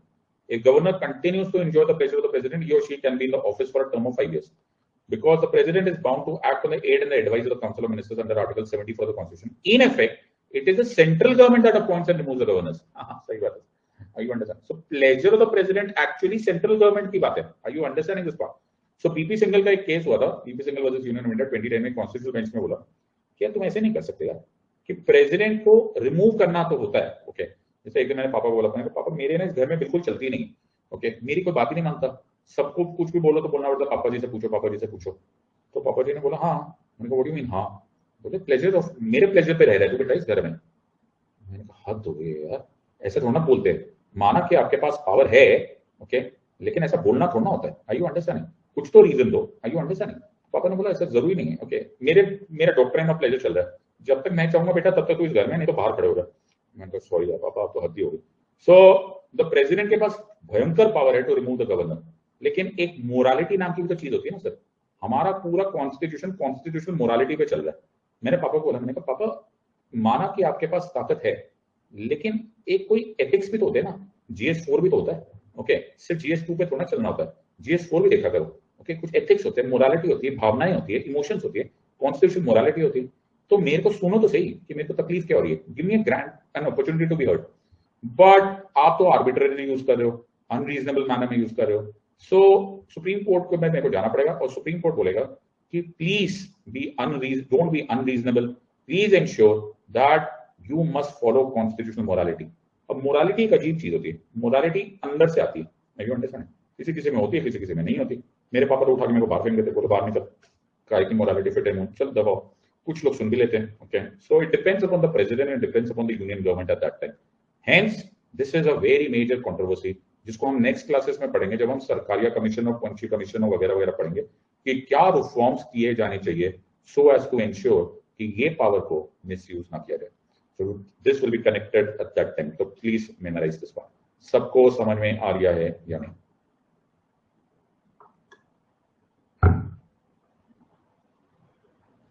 सबको समझ में आ गया या नहीं समझ? सो बीपी सिंघल का case याद रखना, ओके, जिसमें supreme court came crashing down कि you should not be using this power arbitrarily. पल्ले पड़ा या नहीं पड़े? सबको समझ में आ गया या नहीं समझ? Everyone has understood this one. सबको समझ में? सर कुछ चीजें तो हमने पहले भी पढ़ी हुई है, हाँ, अब तो पहले ही पढ़ा दी थी, मैंने तो दिल्ली कुछ ऐसा है। तो हमने आर्टिकल 72 में पढ़ा था judicial power of the president ना। सर झूठ मत बोलो, आपने हमको आर्टिकल 72 में प्रेसिडेंट की जुडिशियल पावर नहीं पढ़ाई थी। पढ़ाई थी यार ना, आपने जुडिशियल पावर नहीं पढ़ाई थी, आपने जुडिशियल पावर पढ़ाई थी। ओ समझ में आ रहा है कि नहीं? सर पूरी बात सर नुक्ते की कहानी है। I understand? सो वो जो पार्डनिंग पावर थी ना सर, वो जुडिशियल पावर नहीं थी, वो जुडिशियल पावर थी। समझ में आ रहा है या नहीं समझ में आ रहा है? It was an extra ordinary judicial power. सबको समझ में आ रहा है या नहीं समझ में आ रहा है? समझ कुछ याद आया तुम्हें? हाँ sir, everyone has understood the समझ। सबको समझ में आ रहा है या नहीं? Everyone has understood. तो कुछ चीजें होती है जो बोली नहीं जाती, वो समझी जाती है। Are you understanding? हाँ सर, वो समझी जाती है। तो इसमें 89 ऐड करते हैं सर? हाँ 89 ऐड करो। 2 and 9, 2 9 1 और 1 and 7 tan थीटा बहुत ही बढ़िया सर। ये मैथ सॉलिड है सर आपका। मैं तुम्हें मैथ्स ऑप्शन पढ़ाऊं क्या? रहने दो सर, हद ही हो गई। ऑलराइट, सो आर्टिकल 161 में प्रेसिडेंट साहब के पास जो पावर थी, वैसे गवर्नर साहब के पास पावर है। गवर्नर साहब pardons, reprieve, respites, remissions, punishment, suspend, फलान ढिमकान सब दे सकते हैं। Are you understanding this or not? Sir same है? हाँ नहीं, सेम नहीं है, दो चीजें अलग है। क्या सर? गवर्नर साहब कोर्ट मार्शल केसेस में इंटरफेयर नहीं कर सकते। किस में नहीं कर सकते? कोर्ट मार्शल के केसेस में इंटरफेयर नहीं कर सकते। कोर्ट मार्शल बोले तो जो army, navy, air force, military laws होते हैं ना, इन सब में नहीं इंटरफेयर कर सकते। प्रेसिडेंट साहब कर सकते हैं? हाँ प्रेसिडेंट साहब कर सकते हैं। क्यों सर प्रेसिडेंट साहब क्यों कर सकते हैं, गवर्नर साहब क्यों नहीं कर सकते? नादान परिंदो, president is the supreme commander of the armed forces of India. Oh I shall go by land, by air, by water, wherever the supreme commander of my armed forces shall order me to go, even at the peril of my life. अरे समझ में आया क्या नहीं? तो army, navy, air force के chiefs सबको appoint president साहब करेंगे, गवर्नर साहब को कोई नहीं पूछा इस मामले। और एक और बात, गवर्नर साहब can not pardon a death sentence. मेरी बात ध्यान से सुनो, फांसी की सजा को वो पार्डन नहीं कर सकते, सस्पेंड कर सकते हैं, लाइफ इंप्रिजनमेंट में कन्वर्ट कर सकते हैं, लेकिन घर नहीं भेज सकते directly. Are you understanding this और not? He can not pardon a death sentence. समझ में आया? तो प्रेसिडेंट साहब कर सकते हैं? हाँ प्रेसिडेंट साहब कुछ भी कर सकते हैं, सब कुछ कर सकते हैं। तो फर्क तो है ही सर, सीनियर जूनियर में, big office, first office, second office में फर्क तो है ही। So president can interfere in court martial cases also, president pardon a death sentence, pardon, pardon, pardon मतलब एकदम जीरो। ओके, घर जाने का, घर आजा परदेसी तेरा देश बुलाए रे। Are you understanding this one? सबको समझ में आ रहा है या नहीं? सबको समझ में आ रहा है? तो ये बहुत ही इंपॉर्टेंट पार्ट है। So there are other powers, duties. यहाँ पे सबको समझ में आ रहा है कि नहीं समझ में आ रहा है? तुम्हारा पूरा गवर्नर हो गया यार, तो तुम्हारी लॉटरी लग गई यार। कितना पढ़ोगे तुम आज?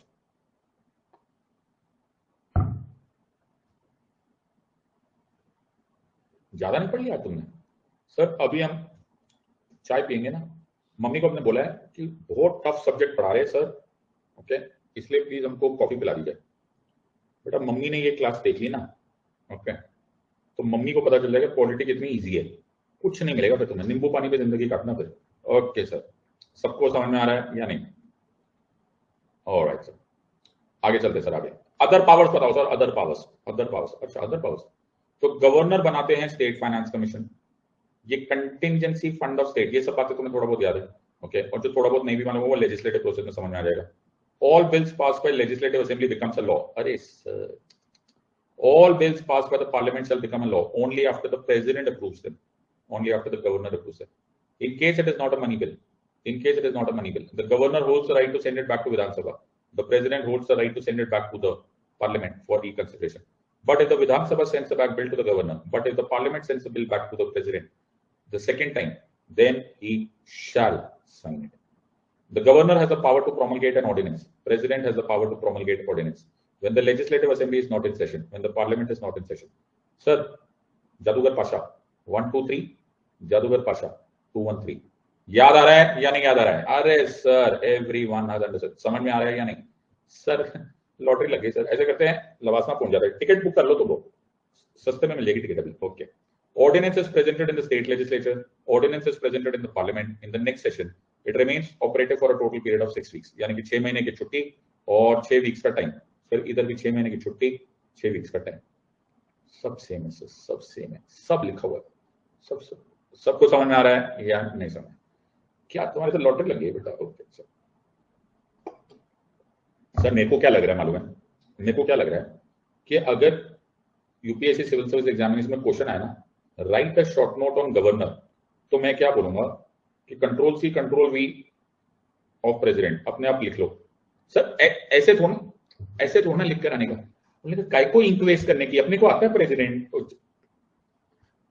सर ऐसे थोड़ा करना होता है यार, ऐसे तो मतलब। ओके सर, बहुत बढ़िया।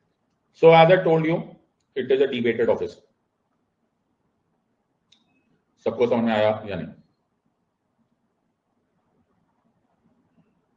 बहुत बड़ा म्यूटेटस म्यूटेंडस ही है कुछ हद तक, बड़ा ये डिबेटेड ऑफिस है। तुमने देखा नहीं? सर हमने देखा सर, नहीं ये बड़ा डिबेटेड ऑफिस था। क्यों तुमने देखा नहीं? क्योंकि मैंने तुम्हें दिखाया नहीं। मैं भी बहुत शाना हूं, ऐसा थोड़ा कि मैं शाना नहीं, मैं भी शाना, मतलब मैं भी बहुत तेजी से मैंने खेल खेल लिया। कैसे सर? देखो मैं तुम्हें दिखाता हूँ, तुमने बात पूरी देखी नहीं, मैंने ना बात घुमा दी। क्या बात करे, मुझे मालूम था ना तुम लोग उस टाइम कंफ्यूज हो जाओगे। तुम्हें इस मुसीबत से निकालने का काम भी तो मैं ही करूंगा ना, यूपीएससी नाम की। हाँ सर, इसमें इंपॉर्टेंट बात यह है कि आर्टिकल 154 में, ठीक है, ये पार्ट मैंने पढ़ा ही नहीं था। हाँ, आर यू अंडरस्टैंड? बहुत सारी पावर्स जो प्रेसिडेंट साहब को, गवर्नर साहब को मिली है, प्रेसिडेंट साहब की और गवर्नर साहब की पावर में एक प्रॉब्लम है। क्या सर? एक जगह पर गवर्नर साहब की पावर ज्यादा है। क्या बात कर रहे हो सर? ऐसा तो हो नहीं सकता। ऐसा है मेरे बच्चे, एक जगह पर गवर्नर साहब की पावर ज्यादा है। कैसी बात कर रहे हो सर? दिल तोड़ दिया आपने। कहां चला गया मेरा? हाँ यार, सो the point is, the problem यहां पर यह है दैट हमने गवर्नर को किसी और वजह से रखा हुआ है। सो जो गवर्नर है, हमने गवर्नर को अपना quasi federal state with unitary tilt maintain को करने के लिए रखा हुआ, इसलिए हमने बहुत सारी पावर्स प्रेसिडेंट साहब की जगह गवर्नर साहब को उनकी डिस्क्रिशनरी पावर्स दी है। Are you understanding this part? President साहब के लिए तुम्हें याद होगा मैडम इंदिरा गांधी ने 42nd अमेंडमेंट 1976 में लिख दिया था, he is bound by the advice of the council of ministers. तुम्हें याद आ रहा होगा, सबको याद आ रहा है? हाँ सर, याद आ रहा है कि नहीं? हाँ सर, आगे हमने किया। फिर 44th कॉन्स्टिट्यूशनल अमेंडमेंट एक्ट 1978 में मोरारजी देसाई साहब ने बोला एक बार आप रिकंसिडरेशन के लिए भेज सकते हो। गवर्नर साहब के लिए ऐसा कुछ नहीं, गवर्नर साहब is not bound in many places. तो बहुत सारी जगह गवर्नर साहब को डिस्क्रिशनरी पावर्स मिली है। So there are discretionary powers. When they have to reserve a bill, ये next class में करेंगे, for the consideration of the president. ये उनकी अपनी मर्जी पे है। वो legislative assembly of the state का कोई भी बिल लेकर उठाकर प्रेसिडेंट को भेज सकते हैं कि प्रेसिडेंट साहब जब तक आप हाँ नहीं बोलोगे तब तक ये बिल पास नहीं होगा। क्या बात कर रहे हो सर? यस, वो क्या हुआ sir? Executive is responsible to the legislature. वो है, नहीं सर है ना, बाद में बताऊंगा। जब इनको रेकमेंड करना होता है प्रेसिडेंट रूल इन स्टेट, ये इनकी मर्जी है। चीफ मिनिस्टर से थोड़ा पूछेंगे, ऑब्वियस है। चीफ मिनिस्टर थोड़ा बोलेंगे मेरे सरकार को बंद कर दो। हाँ, when he is given an additional charge as an administrator of union territory, तो अभी जैसे पुडुचेरी में अभी हमने देखा था, तेलंगाना वाले गवर्नर साहब को मौका दिया, वो वहां पे प्रैक्टिकली आजाद हो सकते हैं। Are you understanding? जब किसी चीफ मिनिस्टर के पास क्लियर मेजोरिटी नहीं होता या चीफ मिनिस्टर की मृत्यु हो जाती है तो ये किसी को भी चीफ मिनिस्टर अपॉइंट कर सकते हैं। क्या बात कर रहे हो? जब इनको ये लगता है कि किसी काउंसिल ऑफ मिनिस्टर्स के पास एबिलिटी नहीं है लेजिस्लेटिव असेंबली में अपना पॉइंट प्रूव करने के लिए, तुम्हें याद है मैंने बोला था वो फ्लो टेस्ट वाला फंडा, ये उसी टाइम डर होता है, राज्यों में डर बैठा होता है। मैंने तुम्हें क्या बोला था? लोकसभा में डर नहीं लगता, विधानसभा में डर लगता है। Are you understand? क्यों? क्योंकि अगर तुमसे जरा सा भी गवर्नर को लगा कि तुम्हारी पॉलिटिकल पार्टी के पास मेजोरिटी नहीं है, वो दूसरा मौका नहीं देंगे। I hope you are understanding. President दूसरे को मौका देते कि यार नहीं यार चलो कोशिश कर लो। यहां पर दूसरा मौका नहीं मिलता, इट इज गॉन। उसी टाइम प्रेसिडेंट रूल लगने के चांस है। वो ऑब्वियसली डिपेंड करता है कि यूनियन गवर्नमेंट में तुम्हारी गवर्नमेंट है कि किसी और की गवर्नमेंट है। जब इस तरह की डिस्क्रिशनरी पावर्स है, I hope you are understanding, तुम्हें मिसयूज होने के चांसेस बहुत ज्यादा है। और इसी वजह से डॉक्टर अंबेडकर ने, बाबा साहब ने कॉन्स्टिट्यूएंट असेंबली में ये बात बोली थी। He said, the first thing I would like the house to bear in mind is the governor under the constitution has no functions which he can discharge by himself. This is his words. This is Baba Sahib himself saying, no functions at all. Even under this article, the governor is bound to accept the advice of the ministry. Dr. Sahib said, he will have no functions. They will surely have duties to perform. He said there will be duties, functions nahi hai. One is that he has to retain the governor has and must have is to advise the ministry, to warn ministry, to suggest to the ministry an alternative and ask for reconsideration. But ये बाबा साहेब थे, ये founding fathers थे, उन्होंने किसी अलग विचार से governor का ऑफिस बनाया, लेकिन हमने इस ऑफिस को मिसयूज होते हुए देखा और भयंकर रूप से मिसयूज होते हुए देखा। And in the latest stage जब हम सेंटर स्टेट रिलेशंस पढ़ेंगे तब हम पढ़ेंगे कि सरकारिया कमीशन, कुंची कमीशन, एआरसी ने क्या इनको इंप्रूव करने को बोला है ताकि गवर्नर का ऑफिस इतना डिवेटेड ऑफिस ना रहे। समझ ल कि नहीं समझ ल, ऐसा पढ़ते हैं सब्जेक्ट। तो मैंने तुम्हें कॉन्स्टिट्यूएंट असेंबली तक का भी टॉपिक पढ़ा दिया ताकि तुम कनेक्टेड फील करो। Everyone has understood this.